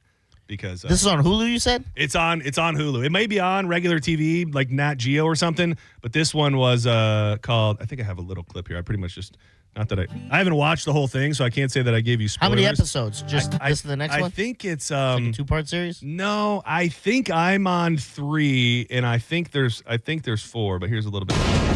If you're still hearing us and you haven't left yet, please leave. I hate to say this, but I just don't have enough body bags. The calmness before a storm is deafening. And there's some stuff that honestly I won't even bring up. That is, it's just terrible. It's 5 episodes. No, it is 5. Yeah. How much time was on each episode? I think each one was maybe a little bit over an hour. Okay, I'm probably gonna try this out tonight. I love a good documentary. Yeah, especially ones we lived through. Yeah. And I remember, so I was working at Applebee's. I vividly remember that, and I remember going into work one day. And it was when the news started really talking about what was going on. And I remember seeing the images of those people up on those bridges and all the people around the Superdome, and it just looking like the Superdome was an island in the middle of water, and not really comprehending what I was seeing, but also being very removed from it. And now, you don't realize the gravity of things when you're a kid. Senning Show, you're live on the air. Who's this? It's D. D, what up? What's up, man? I'm from New Orleans. I moved out here to Tampa a couple of years ago, but I was out there in Katrina, man. Oh man, what area did you live in during Katrina? I was out there on the West Bank. Dude, did the house you were living in take water on? Yes, indeed. I'm staying with my aunt. My aunt had about 5 feet of water. Man, how'd you get out of there? I ended up going to the East Bank to get my girl at the time, and she was pregnant with my daughter. Oh, wow. And we stayed uptown for a little while, and her brother came and picked us up and was like, yo, y'all need to come out here to Kenner. So we got to Kenner, and thank God we got to Kenner because the water had went to the roof by our mom. Oh, man. So we stayed in Kenner. Imagine you got 11 people in one house, one bathroom. Oh, for how long? How long did you have to be hunkered down there? We were there for I want to say about a week. We left there and we went somewhere else and we stayed there for about 6 months. Oh. I didn't know that the city was that bad until I got to where we were going and took my shower, turned the television on, and the city was flooded. I didn't know it was that bad. So when I ended up, I ended up calling my dad to see if he could send some kind of help, but he was out there in New York. He couldn't really do anything. But yeah, man, it was bad, bro. It was bad. It was bad. I can't imagine living through it. Did you? I mean, I hate to ask a brutal question, but did you lose anybody? Anybody that you knew not make it out of the flood? Thank God I didn't. Everybody, like my mom right now, she still resides in Houston. Oh wow. My aunt came back. She went back. A lot of my family stay in Houston now, man. Yeah, that's what I've heard that before. I don't remember why, but I do remember hearing that a lot of people from Katrina relocated to Houston. Were there buses taking people to Houston initially? Do you know, or how did they end up there? Did you have family there? Some people drove, man. Some people drove. It was crazy because the day before Katrina hit, I was at work, and the lady we was delivering furniture, and the lady was like, "Y'all not leaving?" And we was like, "Leaving for what?" And she was like, "Yo, there's a hurricane coming." We was like, "Nah, we ain't going nowhere." So when we was coming back across the lake, we looked at the sky. It was like my boss was like, "Hey, bro, I'm gonna give you your money, so you can go ahead on and take care of your family because this don't look good." And slowly but surely, yeah, it was a monster. It was a mess, man. It was a mess. I'm surprised you went through all that and you're like, you know where we should go? Florida. I hear they never get hurricanes. Yeah, man. Now you came to Hurricane Central. Did you make it through the storms here okay? I mean, we the last one we went to Alabama. Me and my wife went to Alabama. So we came back. We had a tree knocked down on the fence in the backyard. And we had power the whole time. Well, that's good. But the neighborhood looked like Beirut. I ain't gonna lie, it was bad. What's your name? What's your name again? D. D or E? D. D, man. Thank you for calling in with that. Don't be a stranger, man. Check in from time to time, would you? Yes, sir, man. Thank y'all so much. Thank you.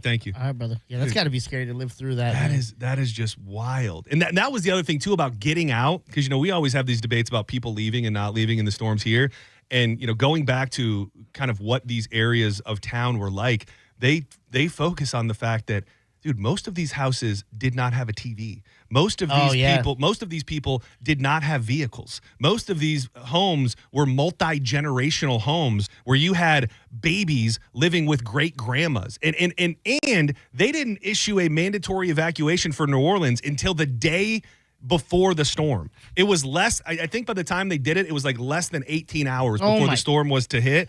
And like these people, they couldn't get out even if they wanted to. There was no way to get out. And a lot of people wouldn't have left, but they either didn't know or they were never going to leave or didn't have the means to leave either. So it's I mean, we're not experts, but we've went through hurricanes all the time. We know if you have just 24 hours how backed up those stressed out roads can be and stuff. Yeah. So it's something else. One more, and then we got to take a break. Senning Show, you're on the air. Who's this? It's Trick. How are you doing? Trick, what's up, dog? How you been living? I've been living okay. Can I just give you guys a proper vroom, if I may? Oh, please give us a vroom. Ho, ho, ho. Yeah. I like that. Oh, that's nice. Did you hear that? Oh, I heard it, and I felt it in my loins. That was very nice. You're welcome. Thank you. Take care, brother. Appreciate it. Don't go anywhere. If you're on the line and you did want to talk about something Katrina related, we could still do it. But we are going to move on to something next. I'm not sure if they talked about it this morning, but I did see. It's very easy to think of a song that's great. Like you think of a song that you love, that you've listened to a million times throughout your life. It's a little bit harder to think about the worst song of all time. Well, there is a list that has been compiled that supposedly has some of the worst songs of all time. I don't buy them, and I don't believe a lot of them. But if you can come up with what we believe is truly one of the worst songs of all time, we've got a hell of a prize stash from Mike Olivero to give away. Coming up next with more Senning Show. Keep it locked right here to 102.5 The Bone. Stars quit shining, rain was driving, thunder, lightning, you wrecked my You got plumbing problems? Well, Hawkins Service Co. has you covered. Save $250 on a tank or tankless water heater, $100 off a water conditioning system, and they're going to waive your service fee with any plumbing repair. I've got Hawkins working on a couple things at my house this coming week. They came out, diagnosed some things. I'm getting my AC refreshened, and then I'm also getting a whole new system for my pool with a variable speed pump for the pool, which they're offering $250 off of right now. They really do handle it all with technicians that have gotten rigorous background checks you can trust inside your home. Give them a call right now, 813-445-8209. If you're not using any other deals, you still get 10% off if you let them know that you heard us talking about them on Senning Show. Check them out online at hawkinsserviceco.com. Your side had my heart stolen. The moon went high stars quit shining, rain was driving, thunder, lightning. You're listening to Senning Show on 102.5 The Bone. Stream Real Raw Radio live anytime on the free 102.5 The Bone app. If you're the victim of a car crash, take back control of your life. Call Anajar and Levine Accident Attorneys at 1-800-747-FREE. Need a new fence that stands tall? Look no further. I'm so glad I went to Fence Outlets. Their team really nailed it, and my home has been completely elevated by my new fence. Thanks, Fence Outlet. Go to fenceoutlet.com to book your free estimate. License number C-10252 and C-10803. Are you ready to elevate your social game? This is John Senning here for Kava Social Club in downtown Bradenton, your go-to spot for fun and relaxation 24 hours a day, 7 days a week. This is not just any hangout. It's a community social club with incredible weekly events on Wednesday, karaoke night, where you can unleash that inner rock star. On Thursday, test your knowledge with trivia night, great questions, great prizes, and even better company. You need some relaxation? Well, treat yourself on any one of their many massage nights and let your stress just melt away.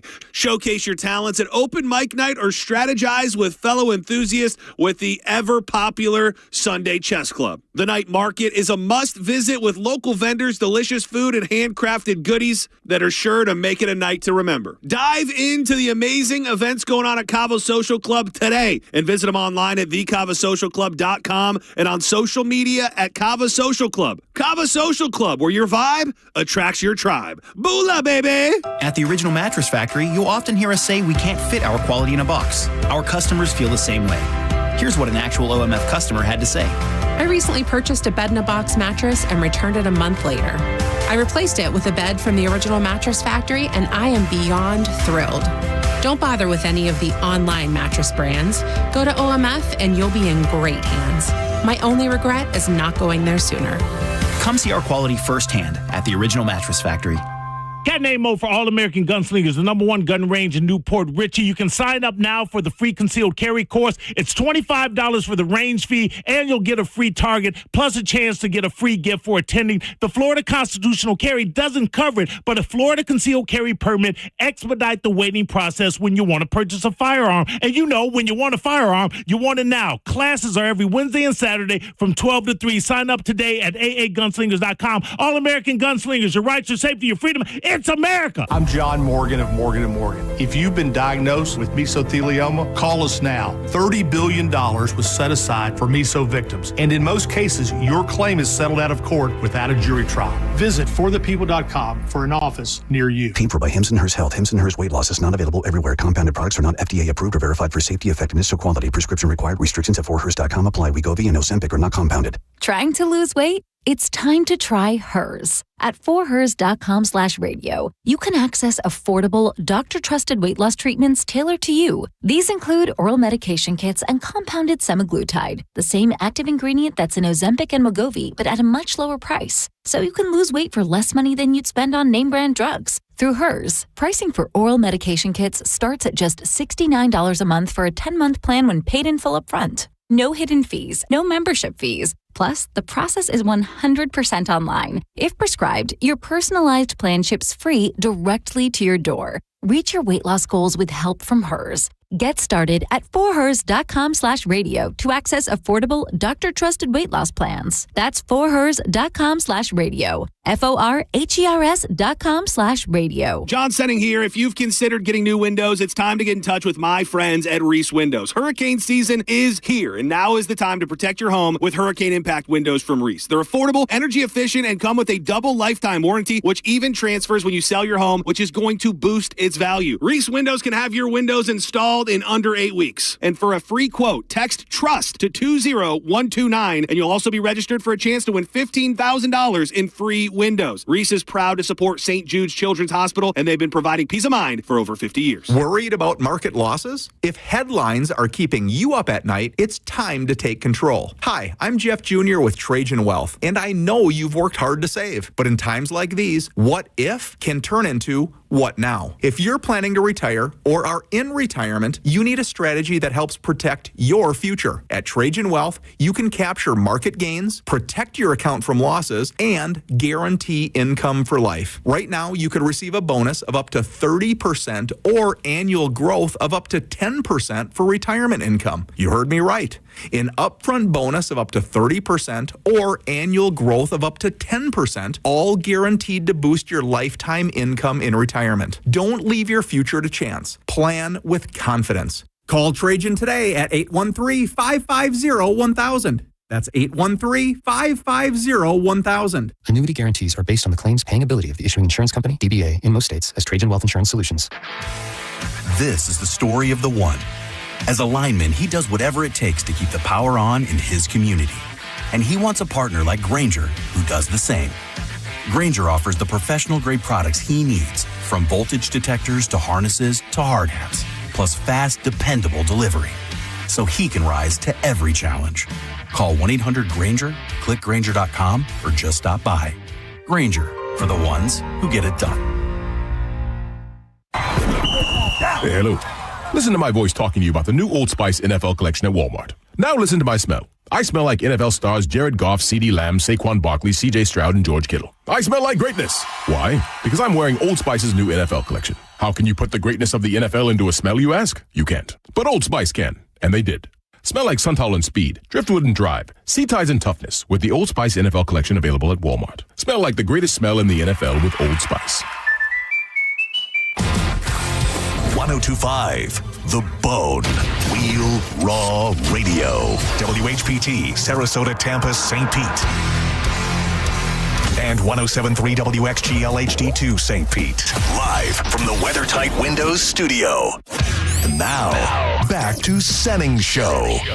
With your host, John Senning.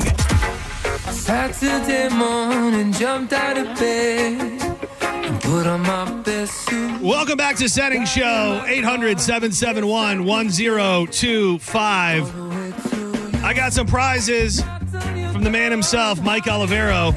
Tickets to see Falling in Reverse at the Amp August 20th. Tickets to see Little Big Town on the 22nd at the Amp.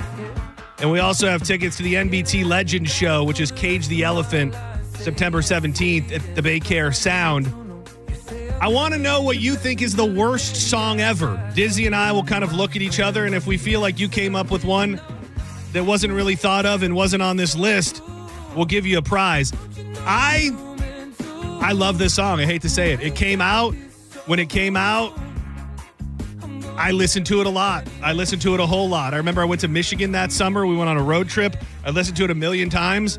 But Rude by Magic is on the list, and we'll take more of your calls in just one second. I know. But first, let me tell you about Bubble Down Car Wash, because they really are the greatest car wash in the whole wide world. In those long wash tunnels, it's not just a cool, fun ride. It means your car is going to be way cleaner. And they've got the unlimited membership plans, which mean you can go through as many times as you need.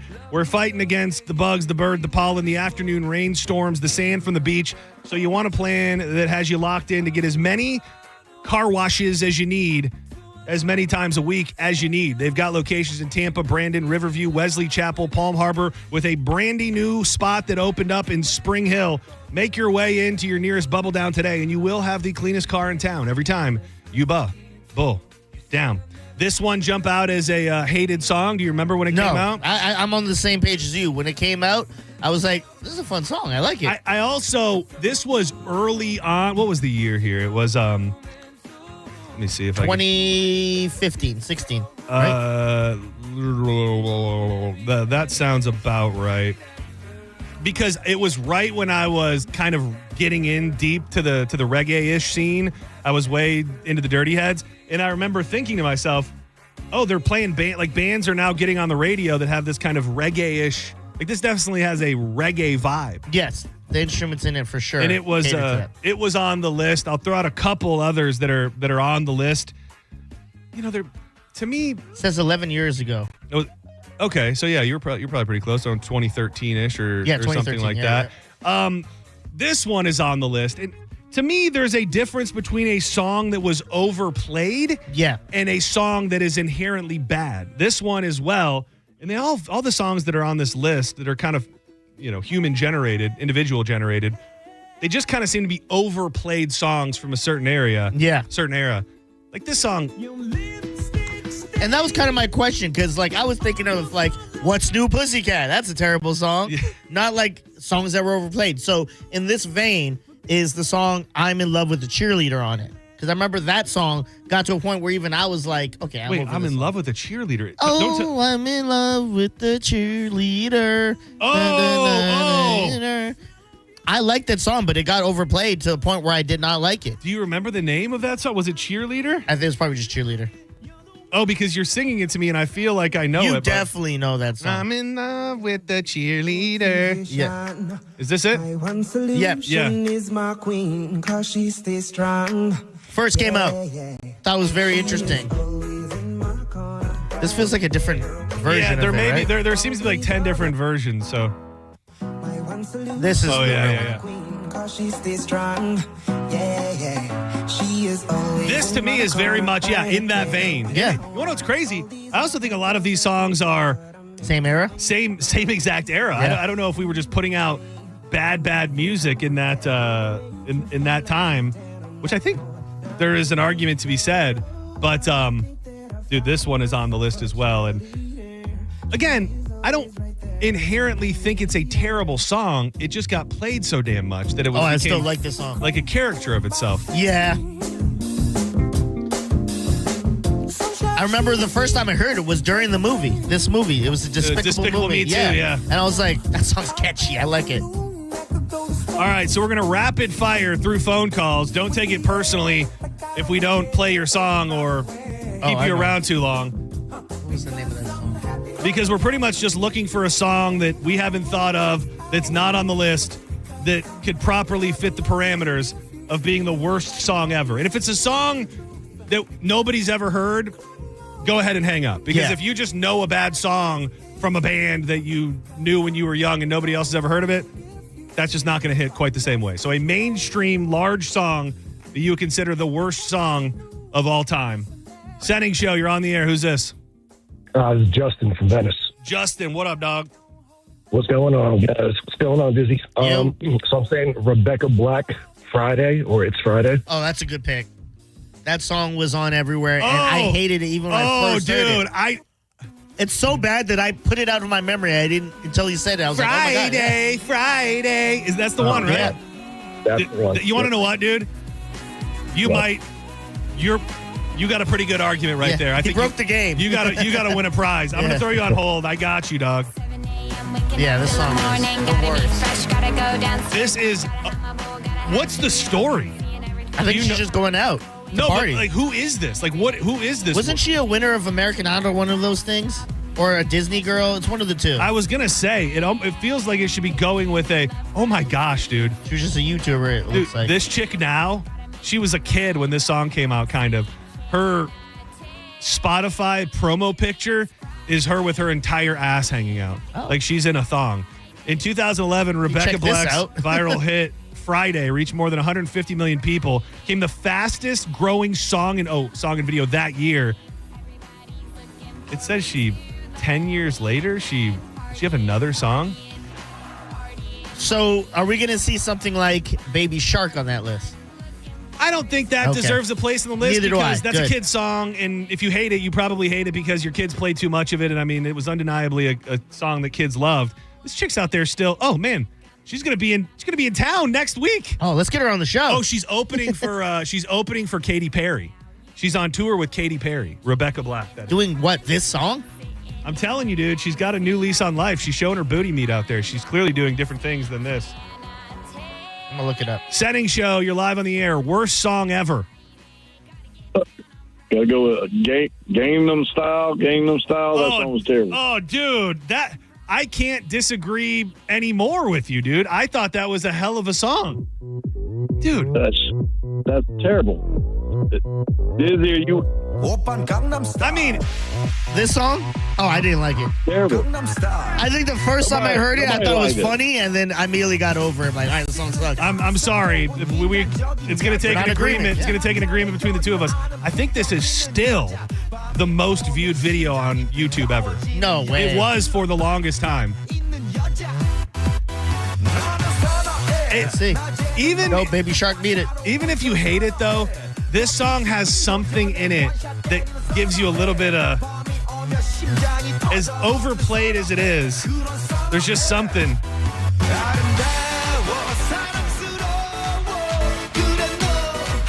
This is like when dance trends were starting to really take off. In the probably the beginning of the K-pop era in America, too, a little think bit. of that, yeah. Love it. I love it, too. Who's this? This is Crystal. Crystal, what's up? What's the worst song ever? Oh.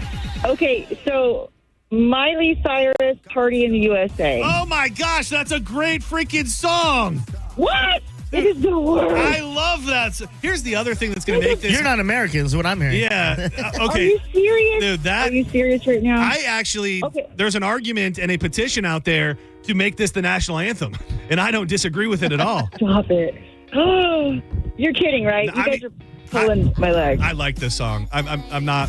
I don't know. Gangnam Style is my jam. I love that. But I'm sorry. And okay, again, how about Barbie Girl by Aqua somebody? Yeah, that's a dope song. you and I are really on a very. We're just not on the same page here because you won't believe this. I bought that CD. No, I had I had the Barbie Girl. I had the CD. I'm so sorry. I appreciate you calling, but dude, this is fun. And the Jay-Z song was on. And the Jay-Z song was on. And the Jay-Z song was on. So I put my hands What about in the same era of the Gangnam Style and what does Fox say? Oh, wait, you're putting that in there? Yeah, I hated that song. Dude, I will say, when you start piling all these songs on top of each other, like, I don't hate that because it was funny to me. Yeah. But, man, we went through a weird era of music. I hated that everyone thought it was a song worth singing along to. It was very annoying. I feel like a lot of people just went to sing it to annoy people, and then it got into this weird troll song. You know what I mean? Like, people are just singing it to be ironic. Dude, we need to like do a chart of all of the songs based on year that have been mentioned, because I still feel like everything that was on the list and everything that's been mentioned except Barbie Girl by Aqua is within the same 2 or 3 year span. Oh. Like, we were like, something happened musically where just weird. Wouldn't you agree post 2010 is when music started getting into weird places? Yeah, I guess so. I never really, when you start listening to them all together at the same time, you start realizing it. But honestly, 90% of the female rap songs suck now. Like Ski Sexy whatever. Oh yeah, Sexy Red. Sexy Red. I don't. What is that? I don't get a lot of that. I don't get a lot of it. There's also seemingly more than ever. Yeah. You know what I mean? Like, in our day, like, we had Lil' Kim, we had Foxy Brown, Trina, the Missy Elliott to a certain extent too, and they were all good. Now I just feel like you have so many that there is something to people gravitating to the ones that seem like they're the worst. Yes. Yeah. Dude, this is fun. Come on, Barbie, let's go party.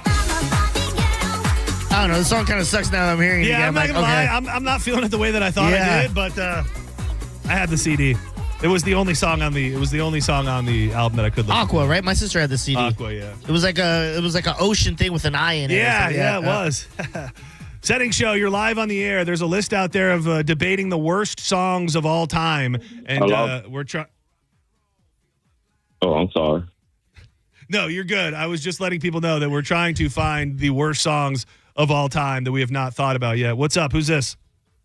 This is LH. I got you, John LH, and what's Dizzy. up, dude? Hey, you know I'm gonna come through with the worst song. See, they getting the question wrong.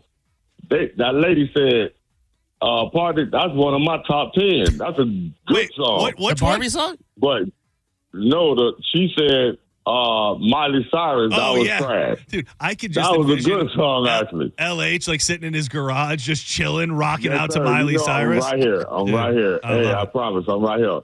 But check, I got the worst. Could I get two? Go for it. One of the worst songs I actually like, and it's by it's Tiptoe to the Tulips. Oh, that song. Tiny Tim. That song is insane. That song is insane, and it's hold on, LH. I want to hear your second, but let's just hear this for a second. Hang tight, LH. I just want to play it for a second. Tiptoe through the dude. This is a terrifying song. This is a frightening.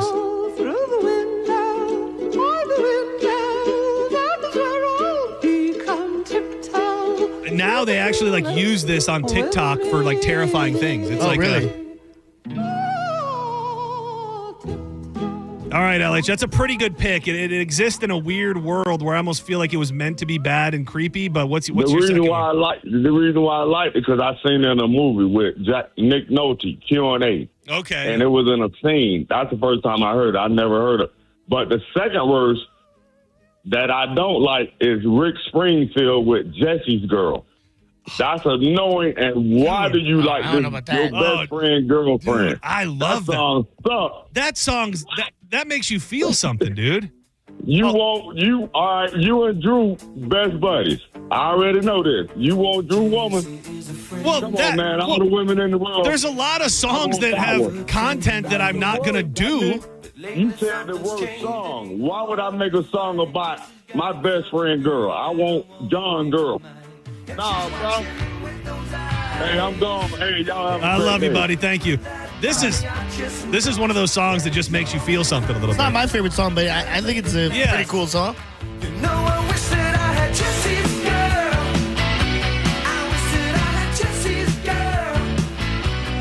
What was the first? Oh, the Friday song. That guy has been more on the nose than anybody else. I'm going to name a song that I think you love. But whenever I hear it, I'm like, are we allowed? What is this song? Cotton Eye Joe. It's tough because like I wouldn't listen to that and say it's a good song, yeah, but it's a take you back song. Like this to me was a big this was a big roller skating rink song. Oh, okay. So who is Cotton Eye Joe, by the way? Should I be offended? You think it may have like racial connotations? I don't know enough. Like Cotton Eye Joe was like a one-eyed slave or something? Yeah.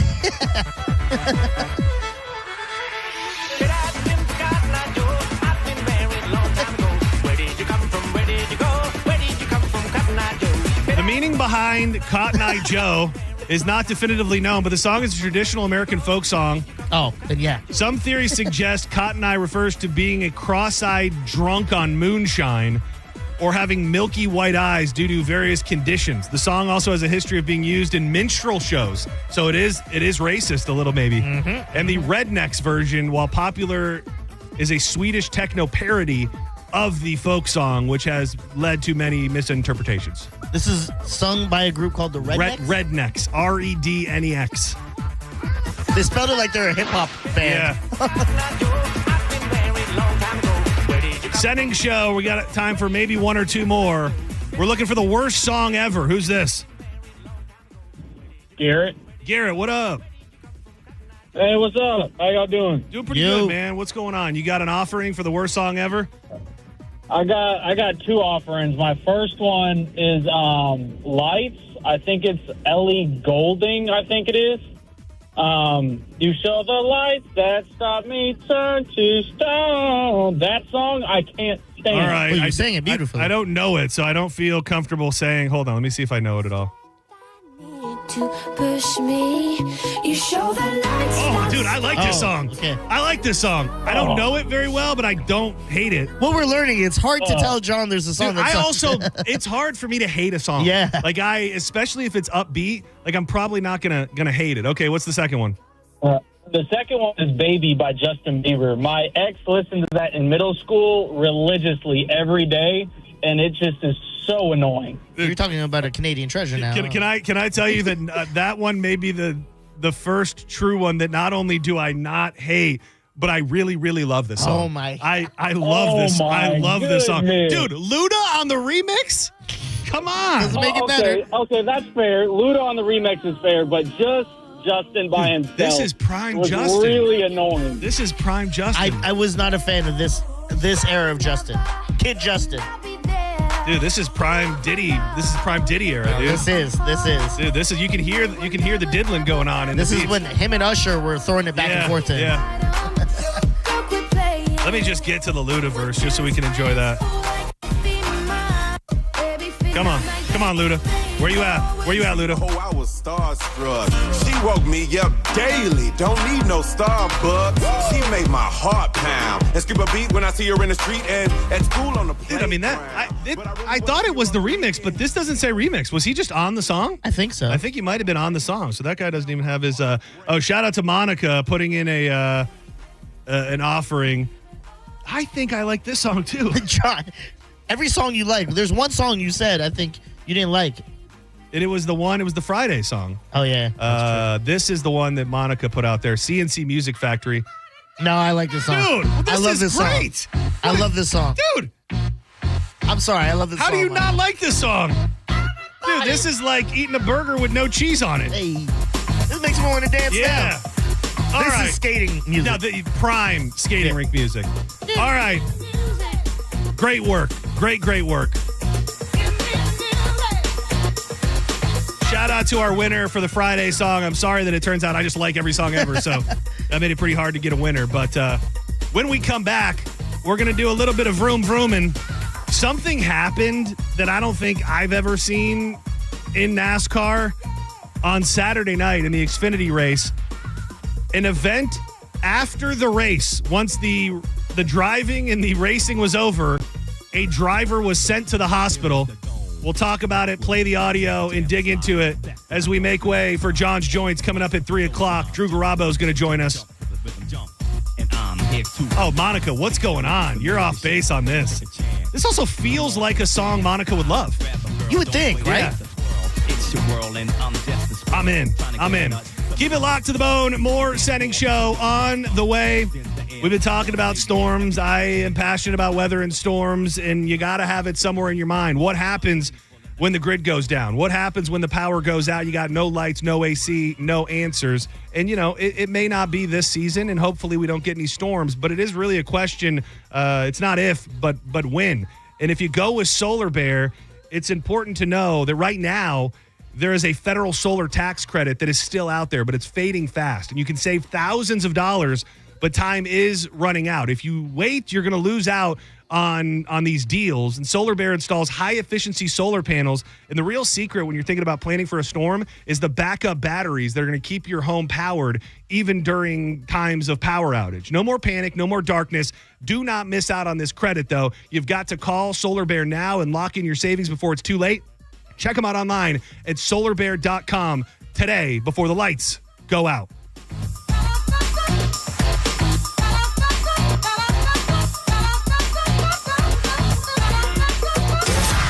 You're listening to Senning Show on 102.5 The Bone. Stingray Chevrolet presents Calta Cruise 19. You can win a cabin on Calta Cruise 19. Visit Stingray Chevrolet and scan the QR code on the Calta Cruise display to enter. While you're there, find the vehicle that's right for you from their selection of new and used cars. Calta Cruise 19. Brought to you by Stingray Chevrolet, Tampa Bay's big store on I-4 exit 22, Plant City. For all the details, visit theboneonline.com. Don't miss the Hyundai Getaway Sales Event at Crown Hyundai. Get financing as low as 0%. Buy with zero down or make no payments for a year on over 700 new tariff-free Hyundais. Drive a new 2025 Hyundai Tucson SE for only $259 a month. All are backed by Owner Assurance, America's best warranty, including a 10-year, 100,000-mile powertrain limited warranty. Crown Hyundai, the better way to buy and service. Visit crownhyundai.com. With approved credit, 36 monthly, 10K miles a year, $39.99 due at signing plus dealer fee and electronic filing fee. Time is almost up. John Senning for my friends at Solar Bear. Yes, the federal solar tax credit is going away this year. This isn't a scare tactic, it's reality. The government incentive that makes going solar more affordable is being phased out, but you've still got time to lock in the full credit if you act right now. They'll handle everything fast, clean, and more affordable than ever because Solar Bear is giving no payments for 12 months. Do not wait until it's too late. Beat the deadline, save thousands, and power your home the smart way. Call Solar Bear today or visit solarbear.com. Are you stuck with medical bills after an accident that wasn't your fault?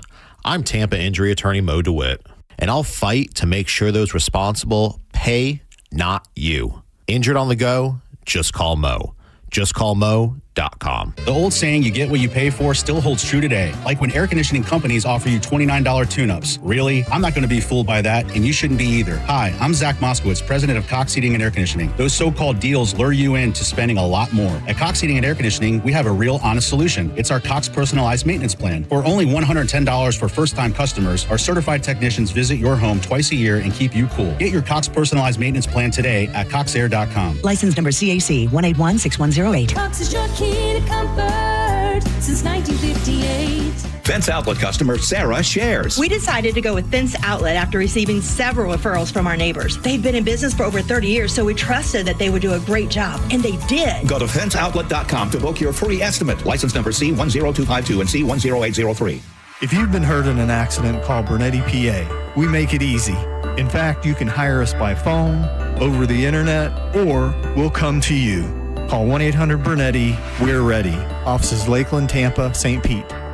25 Sported JPR 48 months KBB subject to miles and condition plus tax, tag, title, and doc fee unapproved. Credit through KMF. Bigger discounts mean even lower prices at Ken Canley Kia. Home of 0% financing, 0 down, or 0 payments for 90 days. We've got over 1,200 new Kias with discounts up to $5,000. That's $5,000 off. And bigger discounts mean even lower prices, like a 22 certified Kia Seltos EX. Not $25,000, not even $20,000. On sale, $17,988.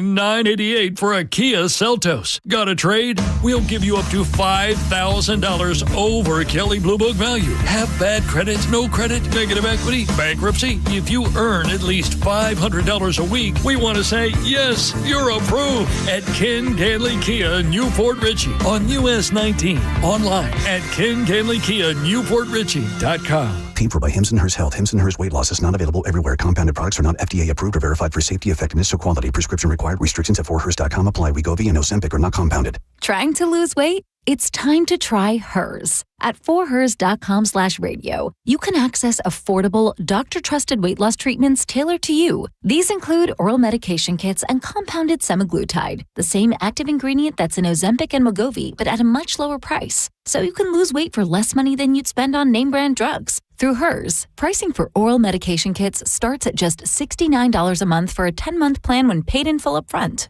No hidden fees, no membership fees. Plus, the process is 100% online. If prescribed, your personalized plan ships free directly to your door. Reach your weight loss goals with help from Hers. Get started at forhers.com/radio to access affordable, doctor-trusted weight loss plans. That's forhers.com/radio. forhers.com/radio. Mike Calta here for Shark Coast Tactical. Springfield Armory has created one of the hottest guns on the market right now with the Kuna. The all-new Kuna is a PDW built to deliver exceptional performance in a portable package. Mark your calendar now for this Saturday's Kuna party at Shark Coast Tactical, and Vortex Optics will be joining the party with the crew from Springfield Armory, so you can hear it straight from the factory reps. Vortex Optics are the top-of-the-line option for rifle scopes, red dots, binoculars, rangefinders, and more. Shark Coast Tactical is on Bee Ridge Road in Sarasota. Why choose a Sleep Number smart bed? Can I make my site softer? Can I make my site firmer? Can we sleep cooler? Sleep Number does that. Cools up to 8 times faster and lets you choose your ideal comfort on either side. Your Sleep Number setting. Get early access to Sleep Number's biggest sale of the year. 25% off the i8 bed, our most popular. Plus free home delivery. Limited time. All Sleep Number smart beds offer temperature solutions for your best sleep. Check it out at a Sleep Number store or sleepnumber.com today. Are you a parent of a 2 to 8-year-old? Listen closely for an exciting offer, then head to abcmouse.com/radio to learn more. By now, you've probably heard of ABC Mouse. ABC Mouse is like a little one-on-one teacher. It has helped her so much. We're offering a promo at abcmouse.com/radio to try it for free for a month, then $14.99 per month until canceled. Go to abcmouse.com/radio to see this offer. That's abcmouse.com/radio. Actual ABC Mouse users compensate for their testimonials, sponsored by Age of Learning. Join us for our premiere night watch party for the new season of Hard Knocks Training Camp with the Buffalo Bills. New episodes Tuesdays at 9 p.m. exclusively on HBO Max. Win an NFL Shop gift card courtesy of Hard Knocks Training Camp with the Buffalo Bills at theboneonline.com. Involved in a car accident? We understand the pressure you're under. Call Farah and Farah. Tampa. Now, back to Real Raw Radio. Sponsored by Anajar and Levine, accident attorneys. Call 1-800-747-FREE. That's 1-800-747-3733. Now, back to Senning Show. With your host, John Senning.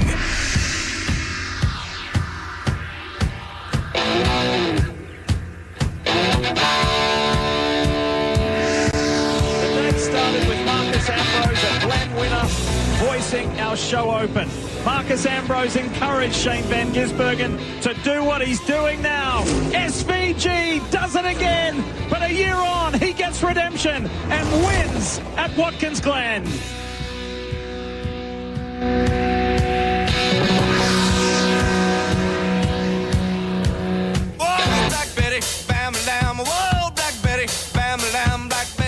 Welcome back to Senning Show, 800-771-1025. I'm John Senning. He's Dizzy.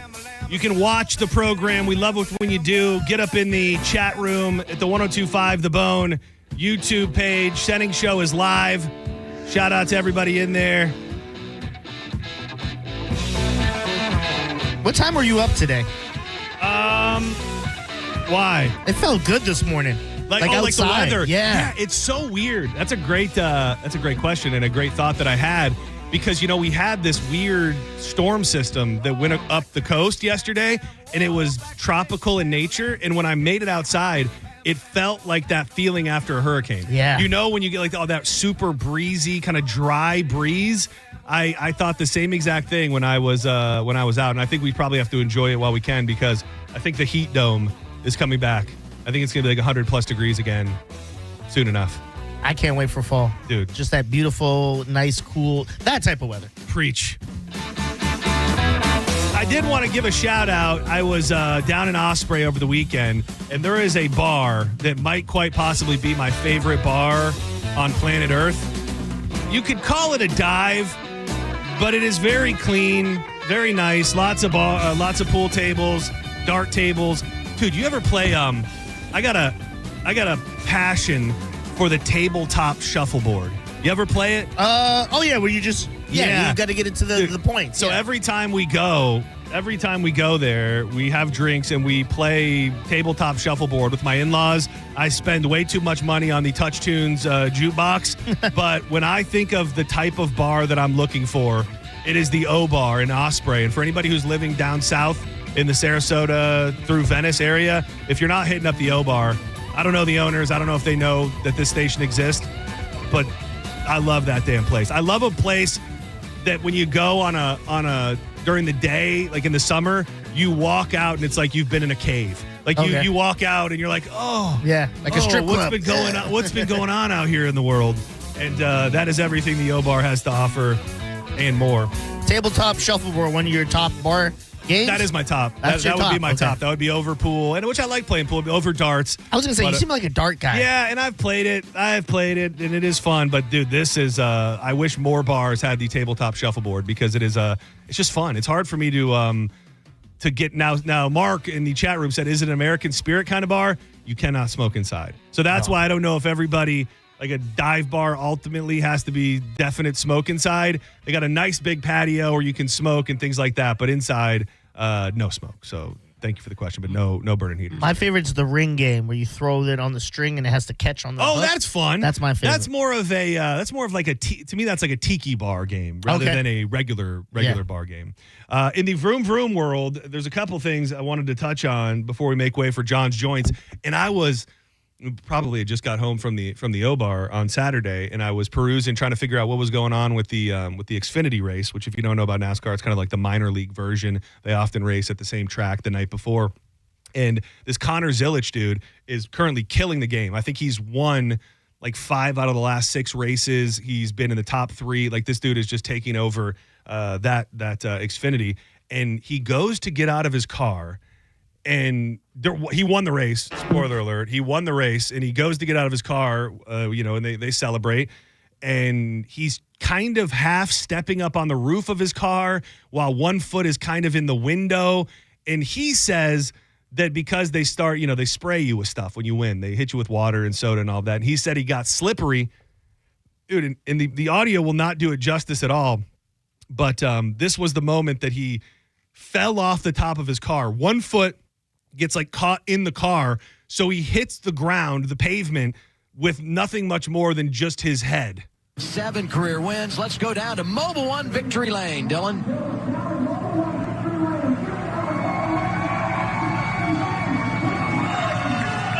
Went down on the cage stand. Oh, my gosh, he fell.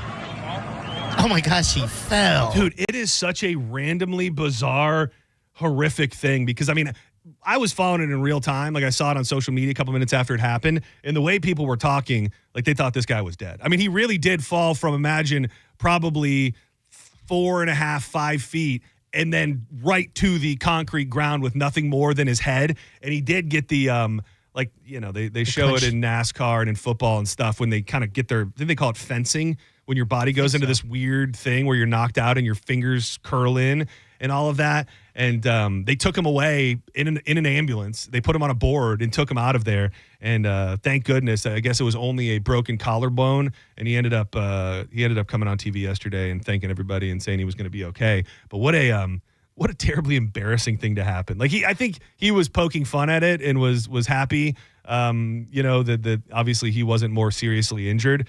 But at the same time, like, what a terrible thing to happen to you right after you won. You're being escorted off to the hospital because you fell off your car after you won a race. Honestly, if I was him, not saying he did this, I would pretend like it was a lot worse than it was because of the embarrassment. I'd be like, yeah, I think that goes either way. I don't know which way it goes. Do you undersell it and be like, oh yeah, I'm fine, nothing, ever, you know, no big deal here? Or do you go, oh, I'm paralyzed, I might have a broken neck, I'm almost being less hurt makes it less bad. Yeah. You know what I'm saying? Like, it just feels like if you were really, really hurt on something kind of so silly, then maybe it would. Well, what happened with you when you got hurt at the tournament? The kickball thing? Did you act like you were okay? I generally don't. I thought there you just was no pulled up, right? There was no pretending. I had no room. I would have loved, if it was an option, I would have limped off the field and been like, all right, I think I'm good for the day. I think I pulled something. I'm out of here. But I remember getting up immediately to go walk, and it was just toast. Like, it wasn't happening. The leg was not there. And then shortly came the pain. So trust me, if I could have undersold it in that moment, I would have. But I just couldn't do it. Yeah, I think in a scenario like that, I would have done, like, what you said, I would have tried to walk it off and be like, I'm good. But like that, that's more embarrassing. Yeah. What happened with him. I mean, that, like, he probably could have died. I mean, as crazy as that sounds, or went paralyzed. If he lands on his head the wrong way, like, you possibly are done. Like probably not racing again. Or if you break your neck or some variation of it, it's just crazy. It's like the reason why in boxing you cannot hit in the back of the head, because you catch someone the right way and you either kill them or they're brain damaged for the rest of their life. Did you see, by the way, along the same lines, and I don't have all the information in front of me, but did you see the dude in the Lions-Falcons game, the player for the Lions that went out with a horrific neck injury on Friday night? The linebacker? They let the clock run out. The Falcons, they didn't finish the game. With like 13 minutes left, they got in a big group prayer, and they just let the clock run out, which I don't think that would have happened during a regular season game, but it was still kind of cool to see. Didn't they stop the game with the Bills guy? They did stop, but I think they continued it. They did? I can't remember. I don't think they didn't. I think they kept it going after that. I don't know that a game has ever been stopped in real time. And then we had the big real deal. It brought me great joy knowing that you were at home watching it as well. Cup race yesterday where this guy is just for anybody who's paying attention, this Shane Van Gisbergen is, if there is a road course, he just beats everybody's ass. Dude, he finished this race, obviously in first place, 11 seconds ahead of the next best person. And I would love to interview really any driver, but specifically him, and just find out, what is he doing that makes him so much better than everybody else at these courses that aren't just ovals? Because when it's an oval, like, he's getting better, but he's in the back. Like, he's not winning these races. But this was 4 in a row for him to win road courses. And all I could think was old school NASCAR fans, and I got a little bit of it in me as well. But in that moment where you've got the Australian announcer announcing the New Zealand winner at that moment on a road course, that a lot of hardcore old school NASCAR fans kind of like myself a little bit. Like, what the hell is this? Well, we got a New Zealander with a damn Australian on a damn commentator. But when you're that good, you're that good. And back to an oval next week. But if this guy is on the course and it's a street course, then he's going to win the damn thing. Is he like a Tony Stewart where he just drove in different competitions so much that this is his bread and butter? Yeah. In the past, he is almost strictly raced on tracks like this. Okay, that makes sense. Now, the interesting thing to me as well would be, can he get as good at the other tracks? And then you've got a guy that is, just really, really dominating at everything that he does. And they say that he's getting better. I just don't know, how long it takes to get that good, because it's one of those things where he's now got more wins than some of the best drivers, but he's got them all at these road courses. Yeah. So, a lot of traditionalists and things like that don't think that it's right that he should be able to audit. Because you wouldn't, in the old school way that they used to keep track of the points in NASCAR, he probably, I don't think, would have any chance of winning. Yeah. Only with the playoff format does he have a chance to win the championship, which he ultimately does. I will say that when I was listening to it, at first I thought I was like, what is this, Top Gear? Because when I heard the guy, even though that's British, it is, I see what you're saying now, where you have everyone commentating that's American, and this one guy's like, yeah, that bugger really got in there. I'm sorry. I feel bad. I feel bad, and it makes me feel like I'm doing something morally wrong. But there's just something about NASCAR that when you've got a guy with a thick-ass Australian accent telling you what's going on, it just kind of doesn't feel like NASCAR. And I mean, I deeply apologize to my Australian people. I love Premier League football, soccer over there, and it's all British people. If I heard some guy from Texas just commentating, it would rub me a weird way. I'm like, what is this? I was trying to think of the perfect, alternative, and that would be it. Yeah. Like on a soccer match, man, look at the waiter down there doing them balls, man. He's Senning Show. You're live on the air. Who's this? Hey, it's Rob. How you doing, John? Rob, what up, buddy? I know you moved on from Worst Songs Ever, but I stumbled upon one this weekend that I couldn't believe actually existed. All right, what is from it? 1969. Look up a woman named Glenda Fairbach, Fairbach, and it's not even risque. It's downright crazy. I'll do that tonight. Senning Show. You're live on the air. Who's this? Yeah, it's John. Hey, John. What's up, buddy? Hey, not much. I called you a couple weeks ago to talk about Vroom Vroom and the iRace thing and the Logitech. Yeah. And I love the segments you and Diz are pulling on getting into Vroom Vroom. Thank you. I I'm mean, still, I'm still testing the waters, seeing what we can get away with, seeing if we can pull some people into NASCAR fandom. It helps because we carry the races here on the Bone, so I don't feel like we're making too much of a leap. But the fact that Diz is watching races a little bit more, I feel like we can chop it up. He's onto that Full Speed on Netflix as well, which is a great way. Entry level. That's kind of what happened to me. So I appreciate you saying that, and we'll keep it going until they tell us not to. Y'all are doing great. Love listening to the show. I hope y'all have a good afternoon. Thank you, buddy. 100% Full Speed got me like. That's it. I was like, man, I got to watch more of this stuff. It's just making it so interesting. It's one of those things when you know like what you're caring about and who you're caring about, and you can see the actual human beings and the characters, it makes you more invested. And I will say, as much as I love NASCAR, I don't think they're doing anything on the broadcast or on a daily basis to like let you know what these guys are all about. So you watch that show, there's 2 seasons on Netflix, and you go, oh man, these guys are kind of cool, and now I know who I want to root for and who I like and see what their lives are like. These guys are all pretty much family men, and what I like about it, it's the show Welcome to Wrexham, Ryan Reynolds, Rob, that breaks down for people that aren't like me, that know nothing really about the sport and cause like an interest. Yeah. That's what this show did for me with the Full Speed. It's like, I don't know the very basics of some things. They break it down, and it makes it so interesting to me. Well, and the way they tell the story. They show the playoffs in a way that's super exciting. It's almost like a movie. In a weird way, there's a connection to be drawn between what they're doing with Full Speed and that show Unreal. Like, I was talking to my father-in-law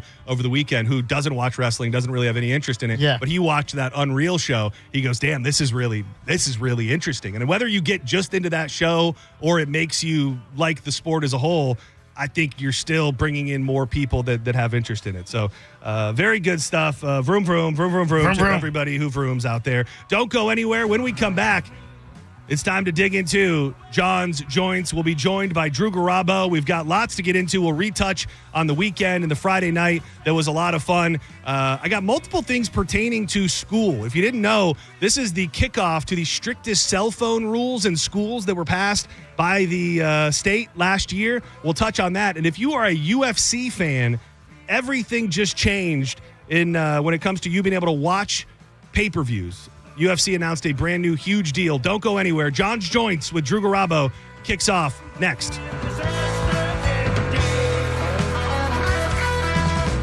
You know I love telling you about my good friends at Reese Windows, your trusted source for hurricane impact windows. Protect your home now. Anytime before the storm is a great time. Now we're in a weird area, but go ahead and do it. Reese is getting most of these windows installed in less than 8 weeks. And they come with a double lifetime warranty, which means if you sell your home, your warranty transfers. In a time where everybody's looking for added value to their home, that's a nice little deal right there. Reese is trusted for over 50 years. And if you want to register for your chance to win $15,000 in free windows and a free quote, all you got to do is text TRUST to 20129. Keep it locked right here to 102.5 The Bone.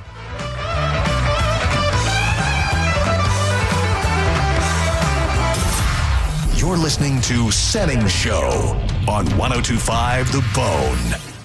It's the time of year when stuff comes back. School, football, hockey, pumpkin spice, and the Bone Bonus. Listen to The Bone for details on how you can win $1,000 5 times a day. The Bone Bonus returns Monday, August 25th. The keyword start at 8 a.m. Come get your cash. Injured? Take back control of your life. Call Anajar and Levine Accident Attorneys at 1-800-747-FREE. Looking to upgrade your yard? Fence Outlet specializes in stunning new fence installations at competitive prices. Don't just fence in your yard, transform it. Quality fences that add style, privacy, and an upgrade to every home. Go to fenceoutlet.com to book your free estimate. License number C10252 and C10803. Save time and money with mobile service at Jerry Ohm Chrysler Dodge Jeep Ram. We come to you and perform on-site simple repairs or routine maintenance. Schedule mobile service with Jerry Ohm today. Online at jerryohm.com. Tampa is Ohm Country. See dealer for complete details. This is Greg Trzynski of the Original Mattress Factory. Looking for a more natural way to sleep? Our orthopedic natural mattresses combine our legendary quality with nature's finest materials. We hand build each mattress using renewable materials like cotton, wool, and natural latex, creating a luxury sleep experience that's as good for the planet as it is for you. Visit one of our showrooms to try them out in person or visit originalmattress.com to learn more. The Original Mattress Factory. Sleep better, naturally. Celebrate your love this summer at International Diamond Center and get a free romantic getaway on us. It's the Summer of Romance event, now for a limited time at IDC. Make any jewelry purchase over $3,500 and pack your bags for a free trip. It's a great time to get that engagement ring and let IDC buy your honeymoon. Here's how it works. If you spend $3,500, IDC will give you a 3-day, 2-night hotel getaway with a $100 Visa card for spending. Choose from a dozen romantic cities. Or spend $5,000 on her jewelry and IDC will give you a 3 or 4-night luxury cruise for 2. Spend $10,000 and you'll get a 5-day, 4-night stay at an upscale tropical all-inclusive resort. Choose from 4 countries. Listen, if you're getting engaged, celebrating an anniversary, or just want to get away for some romance, IDC has it covered. You buy the ring, we'll give the getaway. Hurry, this is a limited time offer. Details and restrictions at shopidc.com. International Diamond Center in Tampa, Clearwater, Lakeland, and Sarasota. If you or someone you know suffered any injuries involving a deployed airbag, you could be entitled to compensation. Morgan & Morgan has already recovered millions. Get America's largest injury law firm fighting for you. Visit forthepeople.com for an office near you. Actual price will depend on product and subscription plan. Featured products are compounded drug products, which the FDA does not approve or verify for safety, effectiveness, or quality. Prescription products require an online consultation with a healthcare provider who will determine if appropriate. See website for details, restrictions, and important safety information. Want to boost in and out of the bedroom? Hims has you covered. Introducing a new 2-in-1 approach to level up your game. Tadalafil for better bedroom performance and zinc for testosterone support. Put it all together and you've got what you need to turn things all the way up. Getting started is simple. Just go to hims.com/radio to start your free online visit. Through Hims, you can access ED treatments including pills, chews, and more, 100% online.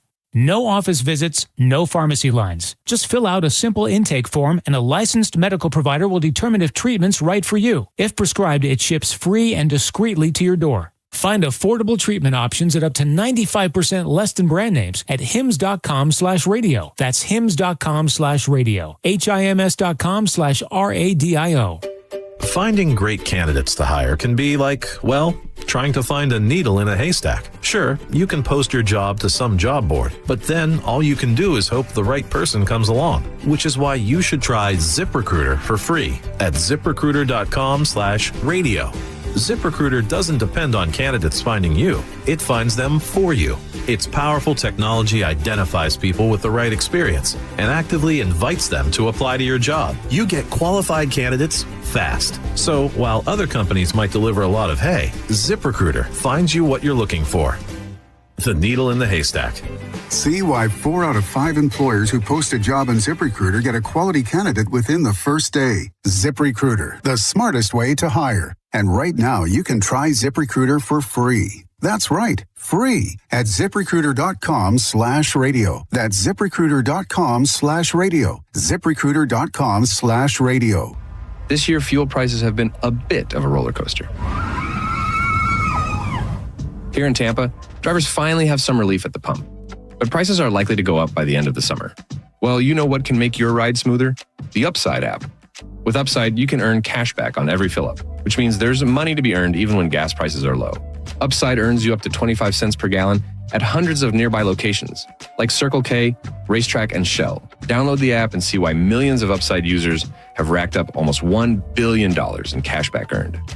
For a limited time, get a 25-cent per gallon bonus on your first purchase with promo code TAMPA04. That's promo code TAMPA04 for an extra 25 cents per gallon on your next fill-up. With Upside, you can roll up to a nearby gas station and coast straight to cashback earnings. Don't forget to use promo code TAMPA04. Upside. Cashback smarter. Offers vary by user and location. Terms and conditions apply. Go to upside.com for details. Hey, it's Drew Garabo live for Pin Chasers. They are offering you Move Academy, a free 8-week program to support and celebrate Tampa Bay. Free Youth Bowling Academy offers for kids K through 12. It's going to kick off on August 9th. The program starts on the 16th. Call your local Pin Chasers for more details. Just another way that Pin Chasers supports our local community. Bowling, food, and fun at Pin Chasers. Insurance companies often play tough, offering you the bare minimum for your injuries. But why settle for less? With me, Mo DeWitt, your Tampa injury attorney, you pay nothing unless we win. Don't let the insurance companies push you around. Injured on the go? Just call Mo. Summer is here, and so is the Honda Summer Event. Wherever you plan your summer vacation, make Crown Honda your first stop and drive a new Honda Pilot, $479 per month, or a new Honda Accord, just $269 per month. Test drive your new Honda today at Crown Honda, online at crownhonda.com. The better way to buy and service. Call 800-509-4942 for complete details. This hour of Senning Show is brought to you by Hawkins Service Co. One call handles it all. 1025 The Bone. Wheel Raw Radio. WHPT, Sarasota, Tampa, St. Pete. And 107.3 WXGL HD2 St. Pete. Live from the WeatherTight Windows studio. And now, back to Senning Show. It's time for John's Choice with your host, John Senning.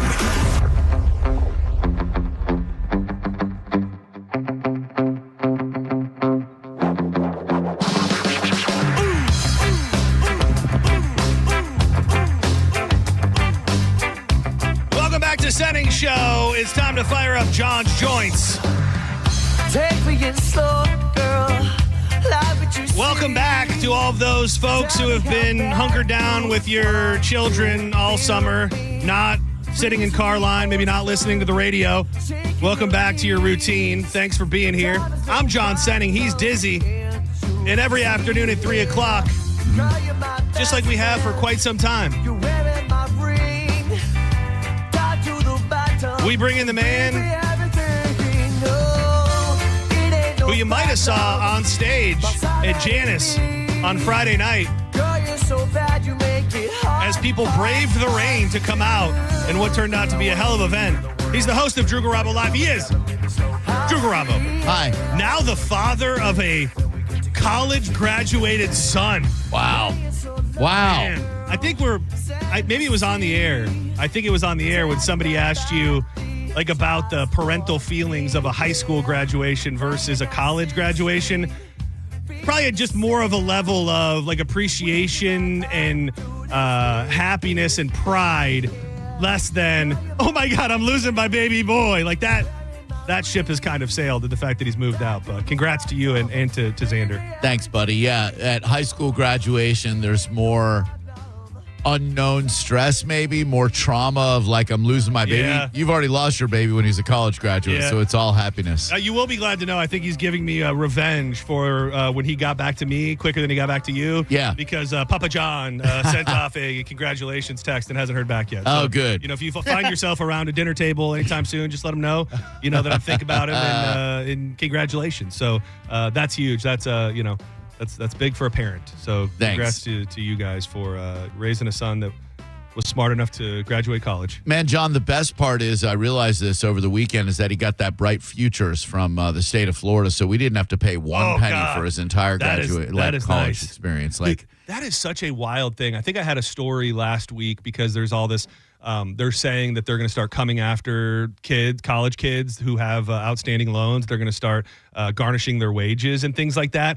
And I don't know how I feel about it, because I don't believe that you should have to put yourself into generational debt to go to college, but I also don't think you should take out a loan that you have no way to ever pay back. Right. So it's how do you balance going and saying, hey, all you guys who took out millions of dollars in loans, you're good now, versus you shouldn't have to take out millions of dollars of loans to be a doctor or to be anything in this life. You don't have to have that much debt. Only those high-end careers are not the only things that are sending people into debt. No, there should be somewhere in the middle where college doesn't cost such astronomical fees. Well, and hopefully a lot of those people have jobs at the very least, because a lot of people that went to college during a certain period of time, the jobs they thought they were ultimately working towards didn't really exist when they got out of school. So that's a tough one. Yeah, congrats to the USF, and thanks so much to the people behind us for talking the entire time. That was awesome. Oh, man, talkers at a graduation. Talkers, and then some dude took a call on his cell phone. No! Oh, yeah.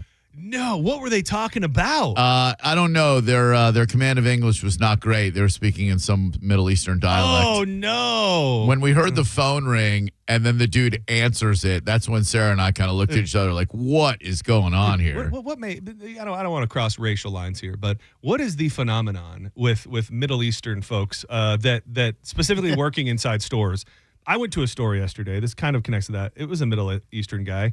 And they'll be on the phone talking to someone. Yep. And it's like they have things in their ears and you just don't know what's happening. And they won't acknowledge you. Nope. But they'll continue talking to the person that they're talking to. I'm not saying only Middle Eastern people do that. No. I'm just saying when you go into a store, if there happens to be a Middle Eastern owner, there's an 85% chance that person is going to be talking to somebody else. Uber drives too. Yeah. Did you say something? No, I'm not looking to get shot, Diz. There's just nothing that's good that's going to come from it. Just eventually hope that Not they'll even shut like up. excuse me. Yeah, a couple of dirty looks. Excuse me, this is my son's biggest moment ever. Yeah. Can you just shut the hell up for a minute? I know. Oh, it was just awful. Did they ever pop for anybody? Like were they seemingly there for somebody, or were they just there to bother other people? No, I think they were there for someone, but I didn't. We left before they popped for somebody. Oh, good. Yeah, as soon as they announced Xander's name, then we're just like, okay, see you later. Revisiting again Friday night. What a hell of a night. What a great event. 4 things. I will now publicly say I didn't know what to expect. I didn't know much about the bands. I didn't know, especially once the rain came.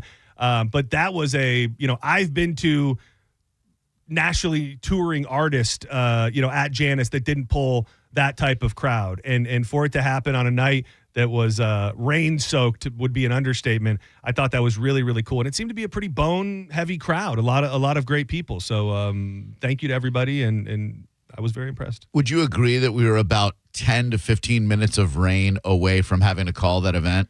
Probably. I mean, I told the story at the beginning of what it was like. It just happened so fast, and I didn't foresee it happening. And I will say, I wanted to say it in front of you because you would appreciate it more than anybody else. Dude, props to Birdie for being able to operate on her toes in the sense of, I don't think anybody said anything about her coming in the Uber until the Uber was there. Right. And in the back of my head, and I hope she won't take this as a thing, I just thought, this guy's going to be sitting in this Uber for 20 minutes. Sure. But like she now has changing her whole direction of her night. She's going to have to get things. She on a minute's notice was like, she grabbed something, she put something in her car. We went through the damn near knee-high water to get into the Uber. And she just made that decision because that would have been a mess if she got left there. I don't think things got pushed back, so it might have ended up being okay.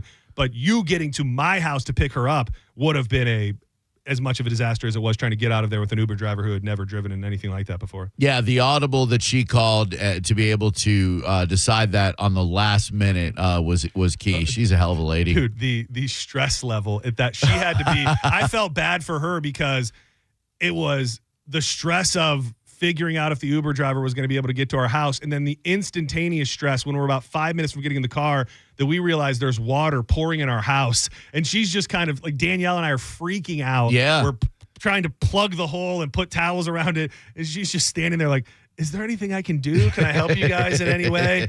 And it was just, getting there was something. I mean, I've been in those situations before. Sure. But the guy, I felt bad for the guy because he lives in Land O'Lakes. I think he said he had only lived here for a little bit of time. He just kept saying, I've never seen anything like this. I've never driven in anything like this. And I mean, having to turn around multiple times because cars were underwater. There's going to be a time where St. Pete realizes that, like, we are so close to a major, and I think we kind of already had it. I think we kind of already had a disaster last year in a lot of ways. That may have just been a warning because it's worse now. It undeniably takes less for these streets to go underwater right here, where I'm going through and you go, okay, it rained and the streets filled with water and it is what it is. If we saw 8 to 10 cars that were completely underwater, how much money is that? Like, just, and there was more. Like, you just think of, like, that could derail somebody's life. Like, I'm looking at these cars underwater that are probably completely toast, and like, that's enough to mess somebody's life up if you just lose your car. And I don't know that it's always covered by your car insurance with flooding and things, because you're supposed to, not go in the water, I think. Oh, yeah. Turn around, don't drown. But yeah, it's wild. And a lot of people that I talked to a guy, I won't name him, that works for the city of St. Pete. I said, I feel like the city of St. Pete's got some skeletons in their closet. Yeah. Oh, if you only knew, like, how much they're freaking out about the drainage and the sewage and not prepared for us. We weren't prepared for an afternoon storm. No. I think it rained 2 inches in an hour is a lot, but it shouldn't be enough to send your main thoroughfare underwater. No, and I heard you talking about at the beginning of the show about the skeletons in the closet. Imagine a storm system stalls over St. Pete and gives you 6, 7, 8 straight hours of rain, let alone a day. Doesn't even have to be a hurricane. That storm that came through last night, it did that down on the beach. It dropped, I don't know if you saw it, it dropped 12 inches in 12 hours on Sanibel. Jeez. And they were in trouble there. And if, dude, you get that same storm that pops up off the coast, and it really feels like this area from here to downtown feels like the area that is in the most danger. I mean, we're driving down 4th Street through water that's up to this guy's hood almost on 4th, looking down the side streets, and it's completely impassable. Cars underwater. So, and what do you know? People still showed up for the Grunge Fest. They did. Thanks to each and every one of you. You guys are heroes. Yeah. Did you think that I drank too much on Friday night? No, I thought you were the perfect level of buzzitude. Good. I thought you were fun, you were friendly, you were outgoing. All right, good. Yeah. Good. I thought so too. Like, I woke up on Saturday morning with just a slight feeling of, you didn't do anything stupid. No. And I knew that I wasn't totally out of line, but I also was so relieved when we got to downtown to the Pelican Pub that I just started doing shots of tequila to ease the pain. That by the time it was too late, I was just I was riding the wave. No, you were fantastic. It was a fun night. Hell yeah, it was. To stick with the weather theme just for a second, I kind of already touched on it, but for anybody that's just joining the program, Tropical Storm Erin has formed in the Atlantic. The National Hurricane Center has announced, this is one of those, I feel like this hurricane season more than ever is a lot about educating people, because there's so much bad and so many people trying to freak you out on the internet. Just know, if anything were to happen, it would still be almost 2 weeks away. And at this point, there's no concern for us. It could turn away. But I do think that people need to have this general, like, let me check up on it every few days. And that's all you really need to know right now, because people will be sharing the spaghetti models and the cone. I think it's really the first cone of the season, to be honest with you. And I think those images alone just kind of give people a little bit of PTSD. So just know that, we're all going to be okay. And then if something were to happen, it would be weeks and weeks away. I heard Mike from Mike's weather page on with you last week talking about he's starting to see some things coming off of Africa. Yeah. So I think this is going to be the first one. Yeah. And mentally just get ready for the fact that we're going to have a bunch of storms in the Atlantic. It really, man. And I tried to I always kind of try to pick his brain a little bit, and we've talked about it before, but I can't help but feel that, like, the response of people being so traumatized, they are like lashing out at Mike. And I don't think that he takes it well. And I don't think that he likes it. And it's just like, I don't know if you saw, shout out to Dennis Phillips, because a lot of times I feel like these meteorologists, it feels like, if it's not just completely true, that they're throwing shots at Mike. And Dennis Phillips was actually in his comments last night and said, I'll tell this to everybody, Mike is the perfect example of what you should do. He's, living the American dream. He's authentically himself. And I think that's important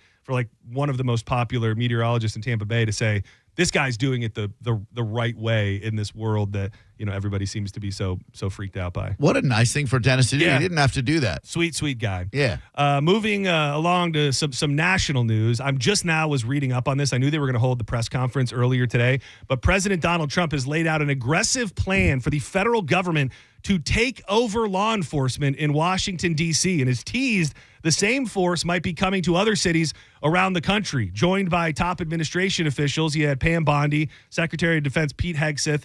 He announced that the National Guard will be deployed in the nation's capital and that the local police will be placed under federal control. I have some of the audio here. Let me hit a little pause here and a little play here, and we'll find out what Donnie had to say today. And we're here for a very serious purpose, Something's out of control, but we're going to put it in control very quickly, like we did on the southern border. I'm announcing a historic action to rescue our nation's capital from crime, bloodshed, bedlam, and squalor, and worse. This is Liberation Day in D.C., and we're going to take our capital back. We're taking it back. January 6th. Under the authorities vested in me as the President of the United States, I'm officially invoking Section 740 of the District of Columbia Home Rule Act. You know what that is? And placing the D.C. Metropolitan Police Department under direct federal control, and you'll be meeting the people that will be directly involved with that. Very good people, but they're tough. And they know what's happening. So they're going to start clearing out the homeless. And I knew that D.C. was rough, but I think we're just so used to hearing about other places that I didn't really know it was a thing. And the mayor of D.C. is kind of in a weird place, because I saw an interview with her over the weekend where she doesn't hate the idea. Right. She says, like, we need help. I think she's pushing back on specific claims maybe. But the fact that a Democratic mayor is not totally against it did perk up my ears a little bit. And I mean, you've got this area that obviously tourists go to, and it is our capital. I've seen the pictures of homeless people camping all over the place. We were having the conversation about St. Pete even a few weeks ago. Yeah. I don't know, like, what the right thing is to do. And really, you're just moving them somewhere else. I mean, he goes, we're going to take them to some other place in the state. And when it comes to the crime, good luck, I guess. Until you come up with a solution, you're just playing the shell game. It's like, okay, we'll take the homeless people from over here and just move over here. Well, then what happens when there are too many of them over there? Where do you move them then? So they say Washington's homicide rate is actually down 32% year to date. I just wonder, like, what is the it's tough when Donald Trump is behind something, because I feel like there's not as many hardcore conspiracy theorists to tell you what the potential reason is. But, like, what's the conspiracy theory? Like, what's the reason to have the federal government in charge of D.C.? Do you do that as the rollout? Because he did hint at the fact that this could just be the beginning. I think that will probably be, that'll be tough for some people to handle if it's the federal government going in with military-looking people to clean up the cities. Especially if they're mostly Democrat-run cities. Which that seems to be. I think we need. He might just want to pepper one Republican city in there, just good measure, just to even things out a little bit. But Trump ordered Hexet to deploy National Guard troops into Washington, which also authorized him to work with governors in other states to utilize their guard as well. Key officials within the administration are now being tasked with overseeing D.C.'s law enforcement agencies, including Pam Bondi, who will take command of the local Metropolitan Police Department. We went, so Danielle's sister used to live there, and this was probably 10 years ago. I do remember being kind of surprised. I never went to D.C. like with my school when everybody went when they were younger. I went when I was older, and I do remember being surprised at what it was like the I think they call it the Metro, whatever their big public transportation subway type thing is, as weird and scary as New York City. Lots of homeless people, lots of areas where we were kind of told don't go there type thing. So I wasn't really clued into it. And I mean, ultimately, I guess we just have to wait and find out if this is actually going to be for the good. My immediate thought was there's going to be riots. Sure. My thought was they now have they put a curfew in place, and they have a no-go zone that's pretty much right in the midst of all the monuments in the White House, and it is now a no-go zone. And my thought was that's just where everybody's going to go. All of the troublemakers, whatever that might mean, to go there and then face off with the National Guard and people in control. I wish I had been able to go to a field trip to D.C. And in fact, I think every school should probably have a required field trip to our nation's capital so you can learn and see the Smithsonian and the Capitol building and all that, right? Yeah, I don't know why I didn't go. I don't know why I didn't go. I think it may have been a grade thing. I may have not been able to go. Same. What do you mean? Oh, like bad grades. Yeah, I had bad grades or something. Did you go? No. Here, that's too far. They're not going to take. Oh yeah, I guess that's true. They wouldn't take people all the way from Florida. Well, I don't know if they were doing it. You're talking. I think it was optional though. Like you had to pay for it. Oh yeah, well, ours. I'm sure you had to pay something. I do remember though.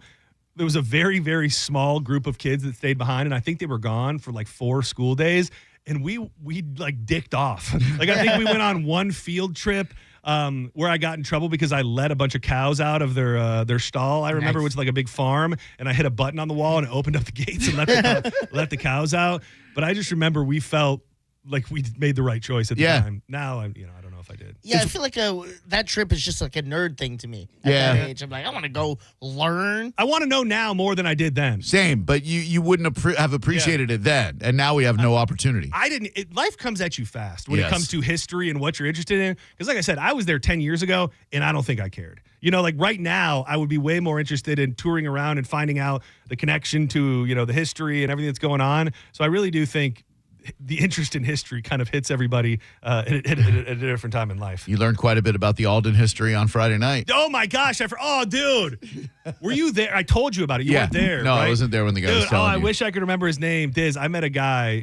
If you don't know, my middle name's Alden. My people came over on the Mayflower. My family keeps track of it. It's a whole thing. So I was going to say confronted, but a dude that came up to me was a pilgrim, also a pilgrim, and this dude was like spitting crazy facts at me about my family and knew all about his family. And I was a little too buzzed up to handle the conversation properly. But this dude immediately came up. He's like, dude, I'm a pilgrim. You're a pilgrim. Blah, blah, blah, and was telling me all this wild stuff. I think he told me that my family had sex with a lot of Indians. That really seemed to resonate with you. Yeah, it did. Well, he goes, you're like me in the fact of you probably wonder, like your 23andMe and everything says that you're just straight up English, but when the sun comes out, you tan and you kind of have this olive skin thing. You probably wonder why that is. I'm the same way. And he goes, it's because our family from the Pilgrim times, they were just banging all sorts of Indians. So all the belly bumping, you're like, dude. I mean, why wouldn't you get yourself a nice Native American honey? And they seem fun. So that's why you're part Indigenous American, I guess. And he was First telling man. me, I'd love to talk to the guy again because I don't remember everything. He was telling me something about why you'll never be able to find out exactly the lineage because of so much what was happening was off the books and people were intermingling that they didn't know were intermingling. And then like pilgrims would take babies from Indian women that they knew came from a pilgrim daddy. So there was all sorts of things that were under wraps. Turns out things were a little salacious back then. If you didn't know. Go figure. Dude, speaking of salacious. Yills? You watch The Hunting Wives. The whole thing this weekend. Dude, the whole thing. That brings me so show. much joy. Because I was pretty certain in my head that you would turn it on like we did and go, it's terrible, but I can't shut it off. Yep. And that is exactly what it is. As horny and all over the place as any television show, full with a lesbian love affair, political undertones, murder, mystery. It's just a crazy show. It's like a porno with a really good, like a lesbian porno with a really good plot, like a really intriguing plot For a porno. for a regular show. No, because it really is. It's also so much more involved. I mean, it's this woman and her husband moved to a Texas town from Massachusetts because he got a new job, and they're all crazy right-wing, gun-owning people, and so she falls in love with this girl, which some of it just felt so unnatural quick. Like, this lady's just like, oh yeah, I guess I just met you and I'm a lesbian now. Right. And then they're like in love. Yeah, but I thought the last couple episodes really ramped up the murder mystery. Oh yeah. And I think I didn't say it on the air. I said it to you I think right when we were about to go on stage Friday night. I said it's got the best pegging scene ever to be seen on a series ever that's not a porno. Amazing.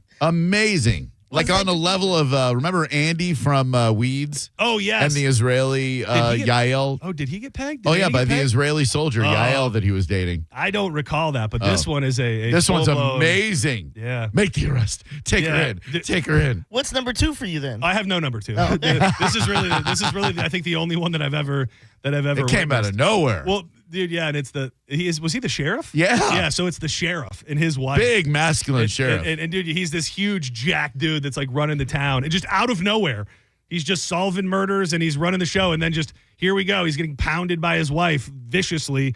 Should they like warm up to it? Just no. No. She's holding him in bed, like she's spooning him, and you can tell she's thrusting, and she's like, yeah, and he's like, oh yeah, I'll make the arrest. Oh yeah, I'll arrest the suspect. It's something. It was something, and then you see her like. You don't see any of it going on, but then you see her kind of remove the apparatus. I'm not gonna lie, I thought there was a noise. I thought there was like a type noise that happened. She pulls it out and then she sets it on the they show it. She sets it on the nightstand. On the nightstand. Yeah, it was a big boy. It was the type you'd see on the court at a WNBA game, to be honest with you. It was a big pink one. It really, really was. What a scene. And I'll tell you, the show is terrible, but it's also very watchable. I do wonder if they will if it will be revisited. They better, because that ending sucked. Yeah, the ending did, because it's a book. So I didn't look into the book. I don't know if it's like a book that has series where they're definitely going to revisit what happened, but when I first got intrigued by it was this kind of trend on TikTok. All these married women were going on TikTok and being like, "We're straight, right? Like I'm straight. Like I want to be married to a man," because there's just this married woman gets in this very intense lesbian relationship. Ooh, man, Margot. They brought the heat on some of those. Which the Margot chick, whatever her name is, she was in Billions. Yep. So I've seen her naked before. But the other girl, she was in Brittany Pitch Snow. Perfect. Yeah, she's in Pitch Perfect. I hadn't seen her in anything remotely risque, and she's a real giver in those scenes. She's from Tampa? Oh, is that true? That's what Sarah said. Oh, wow. I could see that. Yeah. I could see that being true. She was really good. Dude, the whole show was surprisingly good. And it's so over the top. Like when I told you, like that's the kind of show that can keep my interest because it's just so over the top. Oh, yeah. So you got murder. You got this crazy thing going on. Next thing you know, you got a dude getting pegged like around every turn. It's like, whoa. Really kept my attention. Yeah, we watched one episode, I think, on Friday, and then a couple more on Saturday, and then binged the rest of it yesterday. We were talking Sarah into it too before she left. I think it was already on the radar, but I had to talk her into it. Before she left. And before we go to break real quick, so I think this is the same story that we talked about initially, and now they just know who they're looking for. New York police on Monday still looking for a man who threw a sex toy during a WNBA game that struck a little girl in attendance. And the real reason to bring this up was they released a photo of the guy. He's wearing a Beavis and Butthead shirt. He's wearing a Beavis and Butthead T-shirt and an Ohio State cap at the New York Liberty Dallas Wings game last Tuesday. Police said that during the game, and I think we did know some of these details, an unidentified individual threw an object which struck a 12-year-old victim in the leg. The incident in Brooklyn was the latest in the series of men throwing sex toys toward NBA players. I don't think we got a new one over the weekend, did we? No. Yeah, so this is the older one, but if you had to list off 5 animated television shows that this guy was going to be supporting on his shirt, I feel like Beavis and Butthead might be one of the top. Beavis would be number 1, and then it would go South Park, Family Guy, and then probably like American Oh, no, Dad. you want to know what would be mine? Tell me. Futurama. Oh, yeah. Futurama. I mean, I don't know. Is Is that too close to the Simpsons verse? Is that It considered is. hate Same speech? creator, yeah. Yeah, I did. Well, Rick and Morty. What about that? That's Dildo kind throwers. of on. It's kind of on brand Yep. as well. Not Bob's Burgers. They don't throw any dildos. No, those are peaceful people. Don't go anywhere. When we come back, I know you had to have seen this. The story about the conch. I saw no conch story. Well, that brings me joy because I get to bring it to you. Turns out honking a conch can cure a condition that is probably ruining marriages all over the country. You need to get a conch in your hand to make yourself better and also pay off on the UFC deal that will bring pay-per-views into your house for free. Coming up next with more John's Joints. But it ain't boring. Shoes on and I'm out the door. You're listening to Senning Show on 102.5 The Bone. Stream Real Raw Radio live. Anytime on the free 102.5 The Bone app. Now, a Bone traffic update from the Farah and Farah Personal Injury Attorneys Traffic Center. An earlier accident along westbound I-4 at the downtown Tampa interchange has now been cleared, but it'll take a while for the backups it caused to subside. But now there's a crash eastbound on I-4 at 50th Street. Also, an accident has had the center lane blocked northbound on US 301 at Bloomingdale Avenue. There's also a wreck northbound on Gun Highway near Earling. No major accidents are being reported in Pinellas, but in St. Pete, construction has 38th Avenue North temporarily closed westbound between 66th Street and 71st Street. This is Jim with traffic. A man hit on his way to work filed a $10,000 claim. Denied. After 5 surgeries, Farah and Farah fought for him and won a $2.2 million verdict. Let him cook, Tampa. If you ever find yourself inside the emergency room, surrounded by these sounds, by these voices, by these machines, may you find our team of expert emergency caregivers at your side. You're gonna be okay. Just grab my hand. This is the power of the human spirit. Advent Health ER, 24/7 access to convenient emergency care. Go to theerexperts.com for locations near you.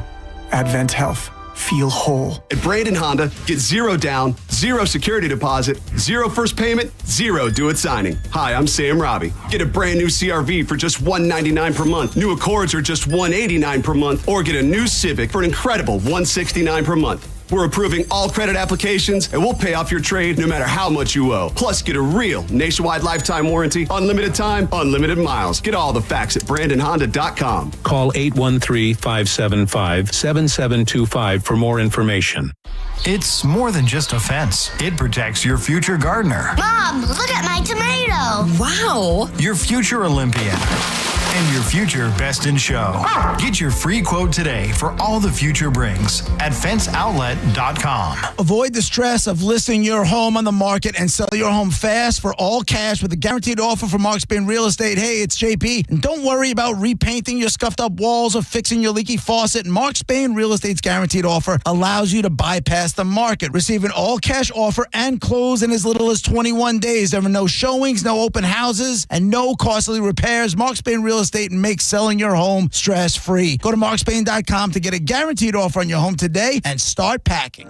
You worked hard for your 401k, but if you've left your job, your money might be sitting in the wrong hands. I'm Jeff Jr. with Trajan Wealth, and it's very possible that the 401k that you have had for years has hidden fees and limited investment choices. But if you're no longer with the company, that 401k may be at the mercy of your former employer. All of these things could be costing you thousands. Rolling over your 401k into an IRA can provide better investment options that align with your long-term goals. At Trajan Wealth, we're fiduciary advisors that are held to a higher standard with no hidden agenda and no hidden fees. Don't let your retirement dollars sit in an old plan, and don't roll it over to your new plan without consulting Trajan Wealth first. Call Trajan today at 813-550-1000. That's 813-550-1000. Advisory services are offered through Trajan Wealth, LLC, an SEC-registered investment advisor.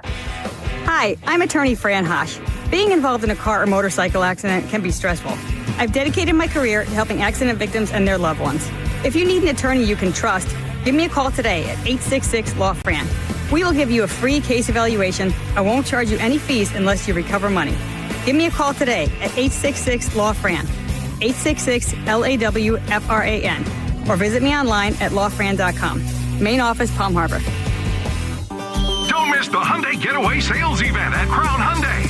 Get financing as low as 0%, buy with zero down, or make no payments for a year on over 700 new tariff-free Hyundais. Drive a new 2025 Hyundai Elantra SE for only $99 a month. All are backed by Owner Assurance, America's best warranty, including a 10-year, 100,000-mile powertrain limited warranty. Crown Hyundai, the better way to buy and service. Visit crownhyundai.com. With approved credit, 24 monthly, 10K miles a year, $59.95 due at signing plus dealer fee and electronic filing fee. Summer is here, and it's time to get your backyard ready and where you always wanted it to be with my friends at Waterman Properties, your go-to for bringing your summer vision to life. Whether you're remodeling, rebuilding, or even repairing from a storm, Waterman Properties handles everything from demolition to install with expert care and zero runaround. There's personalized service, transparent, honest pricing, guaranteed same-day response. There's no waiting, no excuses, just quality work done right. Visit their website today at watermanproperties.net or give them a call at 813-715-7383. That's watermanproperties.net or 813-715-7383 and tell them Mike Galta sent you.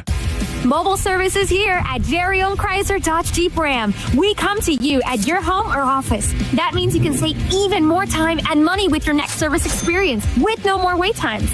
We'll come at your convenience to your home or office. Then we'll perform on-site simple repairs or routine maintenance. See just how easy and convenient it can be for yourself.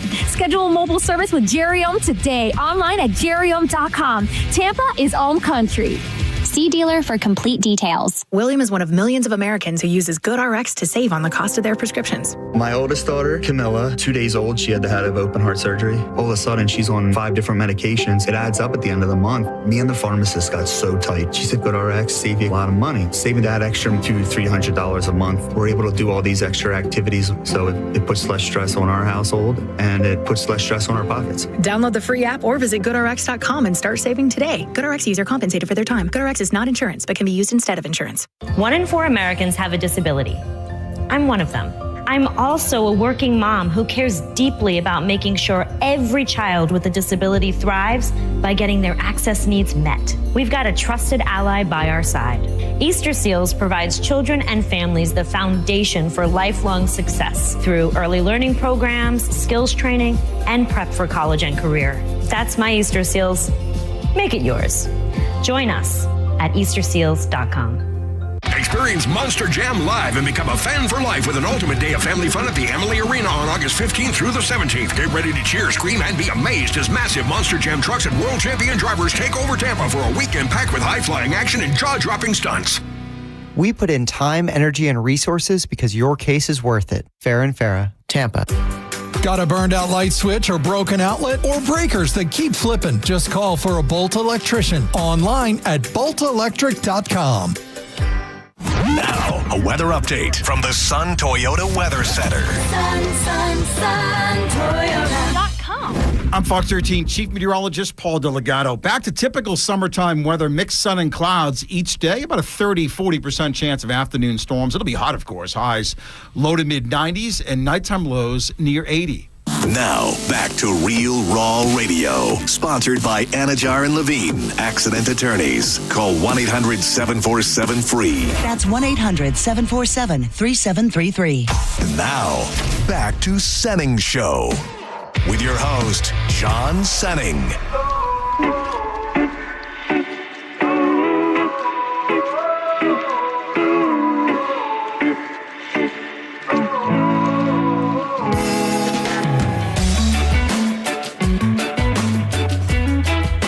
To Senning Show. You're in the midst of John's Joints. I'm John Senning. He's Dizzy, and every single day in the 3 o'clock hour, we welcome in Drew Garabo, who's got Drew Garabo Live coming your way in just about 15 minutes.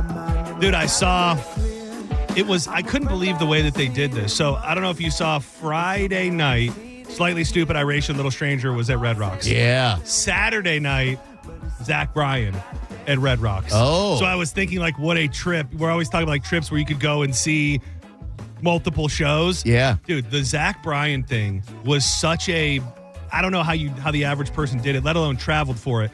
So it was a lottery. So you did a lottery where we tried. We had 15 people sign up for it. Didn't get picked. but then you couldn't purchase the tickets until the day of the show. What? Which was, it was the ultimate hack to try and, cut down on selling the tickets. And I'm sure that it worked. And you still go, like, that if you're picked, you will get tickets. Oh, okay. But you don't go through the process of buying the tickets until the day of the show. So if something goes wrong, you're in Red Rocks, Colorado. That would be my worry is that you make the trip and then you go there and it doesn't work out. Man. But it still was a fun idea when I was looking at I wasn't putting it together because I saw the Little Stranger guys posting all the videos of Red Rocks and so beautiful. Looks pretty beautiful this time of year up there. Did you catch, just because I saw they were reporting it, it was actually on NBC News about Zach Bryan's latest trouble that he caused with people? What he did? He's so, as much as I love him, he's got to be the most annoying person ever. So he started going on a rant about the Chiefs, and he said he's a huge Eagles fan. Okay. He said, F the Kansas City Chiefs. So these people start coming at him, and they go, we'll never come back to Kansas City again then. So then he triples down and goes, done. I'll never come back to Kansas City ever again. So then somebody goes, well, take us off the live album. Goes, done. Took the tracks from Kansas City off the live album. God. Dude, he is the most petty rock star. He is unhinged, dude. He is absolutely unhinged. Like, it is as if you made a 13-year-old kid a rock star without any guidance of what to do at any moment. Like, he's like, you don't like my team? I don't like your team? I'm not coming to your city? I'm pulling tracks off the album. Like, it's just, it's crazy. It's, he needs something. He's Eric Cartman if Cartman was a rock star. Which, by the way, that new South Park was money. Oh, you did watch it? Yeah, it was pretty. It was not as good as the first one. No, but still, the ice taking brown people out of heaven was. Did you watch it yet? No, not. Oh, dude, Chrissy Nome shooting the dogs. Every dog on the episode. Dude, that was pretty funny, and her melting face. Oh God, everything was pretty funny. A couple things to run through right here, and we'll just dwell on this for a second because I know Drew's got it coming up later on Drew Garabo Live. A Spring Hill woman was killed over the weekend while trying to check on an injured possum, according to the Florida Highway Patrol.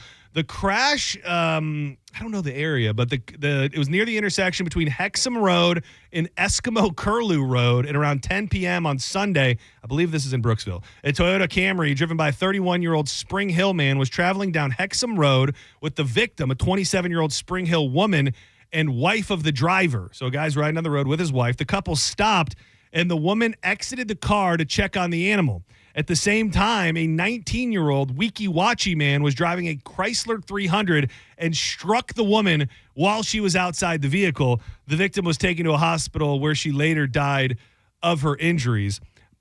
Just based on the noises you made when we talked about it off air, I have a feeling of where you land on this, Drew. Right. What living beings should you stop for on the side of the road? Zero. You hit a dog, you're not stopping? No, what am I going to do? I'm not a veterinarian. I'll call somebody. Yeah. You're risking. You're calling someone. You're risking your own life. Who are you going to call? I was going to say, who would you call? If you hit a dog, you wouldn't stop. Like, hit it how much? Like, just ran over its paw? I mean, well, this happened at night. So it happens at night. So, I mean, to be honest with you, I don't know if you're going to know how bad you hit it until you stop and figure it out. Hit it how much? Well, is it like a side swipe? Is it like, Well, no, keep in mind, they didn't hit this possum, I don't think. Right. They just stopped They just saw it. Idiots. Which see, I would like to know more about I don't think there is a scenario where I would stop for a possum. No. If I saw a dog on the side of the road and it looked like it was still moving and like it had been hit, I think I would probably stop. And that would probably be it, depending on where I was. Like I said, I'd be interested to know more about this road. Like, is it a busy thoroughfare? Is it a interstate type road? Is it more of a city type road? And then there's nothing, it says nothing at all about the person driving the car. So I'm guessing that they did nothing wrong and that they're gonna be okay. Yeah, but, not a living being I would stop for. Not even a human? You don't mean this. No, if I hit a human, you didn't hit it. Oh. Just like this woman didn't hit it. Ain't none of my business. If you saw a human body flopping around, well, that seems like something that you could legitimately call 911 for. And then they're going to think I did it. I was going to say. Well, not even that. I would pass it and I go, the old pretend you're injured to steal my car, huh? Oh, yeah. Not today. Yeah, not falling for that banana in the tailpipe, thank you. Hope you're all right. I don't believe this. Cat, dog, possum, gator, nothing. Cat, I'm probably going to go, it probably has some more lives left. Right? Cat. At least 8. Yeah. I think it would have to be a dog or a human for me to stop. Florida Panther? I'll be so and it's sad. flopping. No. And it's flopping around. No, I would convince myself it was a coyote. It's going to regain its strength once it sees me. Yeah. It's going to just eat this thing and I'll probably be good. I have no problem, no concern about it attacking me. I would just be more interested on if you could help keep it alive. What am I going to do to keep any Well, you're animal not going to alive? keep it alive. Right. You're going to get somebody who can keep it alive. Oh. So I mean, Where? getting out of your car. Yeah. I don't really. Getting out of your car is a decision that's Yeah, I don't know, man. I'd feel terrible if I saw it, but I just can't see myself risking my own life. But the thing is, I don't know. I think I'd put down my window if I saw a person and go, you good? Yeah. See, I don't know if in this situation, like this woman, I'd have to know more about the layout of the road specifically. But I don't know that you automatically think that you're risking your own life. Yeah, anytime you pull over to the side of the road, no matter what the road is, you're risking somebody coming along like this Chrysler and the Wiki Wachi kid. A possum, though. That's dumb. That is a bold move. They were put here to be run over by us. Yeah, possums are, dude. They're weird. They're weird. They're weird, and they're so ugly. Like I almost feel bad for them how ugly they are. Yeah. The last girl I dated, she would have absolutely stopped. She actually one day when she was on her way to my house, she's like, do you have a place for a raccoon? I was like, what? Oh, dude, what kind of joke is this? You could have had the next Charlotte, dude. You could have been like our guy Kale and have a little baby Charlotte walking around. She sent me a photo and it was like riding shotgun with it. She's like, I picked it up and needed help. I would go, well, drop it somewhere because I don't want it at my house. I would have just told her to turn around and go home. Like, we're done. Like, if you're the type that would stop and pick up a raccoon. Yeah, if you've got such a big heart that you want to save animals, get the hell out of here. I can't handle all that. I can't handle all that goodwill and love in your heart. Get the hell out of here. I need somebody much colder and darker of a soul. But he has a point because when she did that, I got off the phone with her and I turned to Wyatt. I go, this girl might be psycho. And then Wyatt was like, raccoon bad. Sorry. Wyatt catching strays over here. Sorry, Wyatt. Since school has started, and I do wonder if this is going to have a major effect on teachers or the lives of teachers and students. This school year is the first year a new statewide law goes into effect that will be banning cell phones. Students in elementary and middle school. The legislation also limits use for high schoolers as well. The district leaders in Pasco are supposedly like way ahead of everybody else with how strict their rules are. Teachers worried about effects on their lessons plans, and parents voiced concerns about not having access to their children during emergencies. I can't, without having kids, I didn't know that it was, I think through the conversations we've had over the last couple of years, Drew, I learned that all of these kids had their damn phones out in school every day. Never should have been. When it was the early days, but I remember like if somebody saw you with a phone in high school when Nextels and the flip phones were just coming about, it was gone. Like that teacher was taking your phone and your parent had to come pick it up. Like that was the only scenario that was going to happen. And I would imagine that what they're really pinpointing here, the parents are like, if there was a school shooter type situation that the kid, you would want them to have a phone.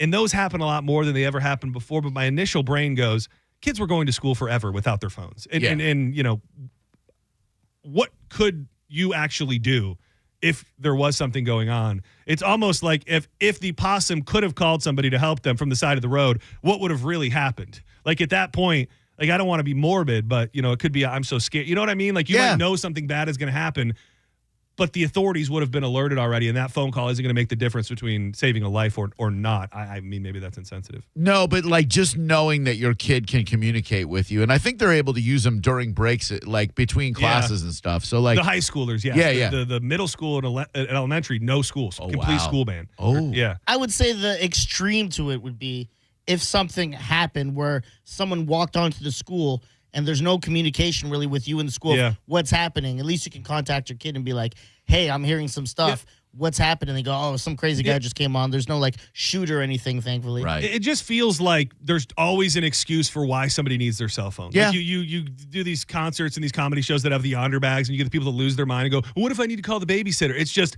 man, we had it, like society was chugging along okay when we did not have complete communication with each other at every second of every day. I think throughout a school day or through a concert, like we're going to be like, we can be okay. Yeah. And the other side of that is I was talking to my parents when they came over from Orlando about how great it is to have mobile devices with GPS because we don't have to print out something on MapQuest any longer, you know?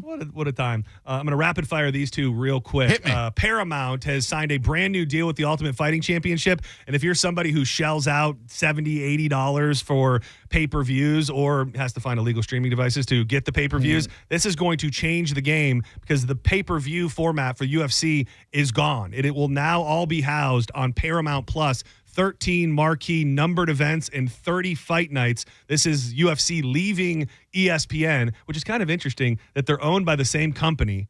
And then WWE went with ESPN, and then UFC left ESPN. That is interesting. Just interesting. So that's going to be pretty cool. They say to put more eyes on the pay-per-views, and some of these big events will also be simulcast on CBS. That all starts in 2026. Pretty cool. And then this.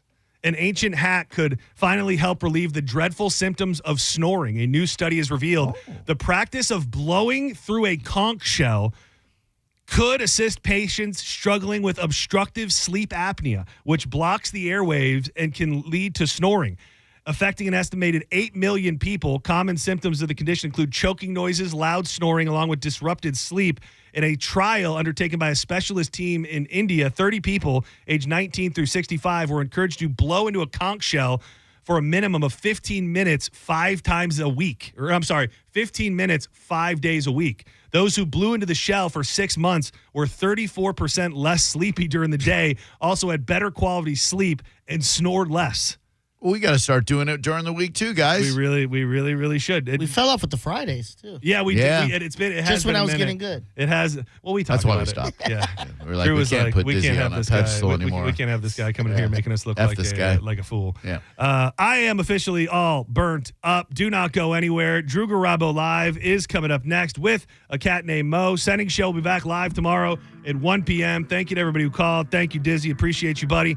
But before we sail off into the sunset, we love telling you about our good buddy, Jeff Borum. Jeff Borum is the guy who's going to help sell your existing home and help you find a new one. He will help you through the entire step of the way, every step of the way in the process. He's Jeff Borum. Right now, selling a home or buying a home in the state of Florida can be tricky. Tampa is going through a bit of a transitional period. There's a lot of houses on the market, and that's why you need that edge. That's why you need the Team Borum Masterful Marketing Machine, which is going to have eligible buyers that might be in the market for a home just like yours. Jeff is also from the Tampa Bay area. That means they know all of these different areas when it comes to schools, hot zips, flood areas, homes that were potentially flooded out during the storm. No matter what's got you in the real estate market, you've got to go with Team Borum. Team Borum, powered by eXp Realty, and Jeff will give you options. Buy your home, sell your home, or rent your home, and there's no risk. You can get out of the contract at any time. Google him right now, and you could be packing tonight. He's Jeff Borum, Borham. Keep it locked to 102.5 The Bone. Tomorrow bring another one. So come and let me pull you closer. You're listening to Senning Show on 102.5 The Bone. We are Real Raw Radio. 102.5 The Bone. NASCAR lives on 102.5 The Bone. The cars. The drivers. I'm not surprised, and anybody who is should rethink their NASCAR knowledge. And all the left turns you can handle. Race Day Sundays, where NASCAR lives in Tampa Bay. Right here on 102.5 The Bone. Sponsored by Jerry Ulm Jeep Ram. #1 in the country. Now, a Bone traffic update from the Farah and Farah Personal Injury Attorneys Traffic Center. An earlier accident along westbound I-4 at the downtown Tampa interchange has now been cleared, but it'll take a while for the backups it caused to subside. But now there's a crash eastbound on I-4 at 50th Street. Also, an accident has had the center lane blocked northbound on US 301 and Bloomingdale Avenue. There's also a wreck northbound on Gun Highway near Ehrlich. No major accidents are being reported in Pinellas, but in St. Pete, construction has 38th Avenue North temporarily closed westbound between 66th Street and 71st Street. This is Jim with traffic. Buy more, save more at Scandinavian Designs Furniture. For a limited time, save $200 instantly for every $800 you spend in store. Complete your look for less or splurge on something you love. Stop by your local showroom today or shop online at ScandinavianDesigns.com. Now this is how you end a summer. Under the lights, surrounded by history. The driver's last shot at the playoffs. Your last chance to see regular season action. Friday night, Xfinity lights the fuse. Saturday night, the Cup Series delivers the fireworks. This is Daytona. This is everything. NASCAR weekend at Daytona International Speedway, August 22nd and 23rd. Get your tickets now at DaytonaInternationalSpeedway.com. Fence Outlet has helped our customers keep children and pets safe with quality fences for over 30 years. Now is the time to install your Fence Outlet fence. Visit fenceoutlet.com today to set up your free estimate and discover our wide selection of fencing options. License number C-10252 and C-10803. Most people that come in have tried many different things to get themselves out of pain, and nothing has worked for them. And eventually they make their way to us, and that's when good things happen. You're listening to Alex, an arch support specialist at the Good Feet store. A woman came in complaining of extreme pain, and she was concerned that she wasn't able to play with her grandchildren. I fitted her for the arch supports. I put them in her shoes, and she took a couple steps and she started crying because she knew then that she would be able to begin doing the things that she wanted to do with them. For over 25 years, the Good Feet store and our arch support specialists have been helping folks live the life they love without foot, knee, hip, or back pain getting in the way. I called her a week later. She thanked me profusely. She was able to do those things that she wasn't able to do before, and she had a new lease on life. Those kind of Good Feet stories happen all the time. It's fantastic. Try them for yourself. Stop in for a free fitting and test walk at the Good Feet store. Visit any of our 5 locations throughout Tampa, St. Petersburg, and Sarasota, and at goodfeet.com. What's up, Bone listeners?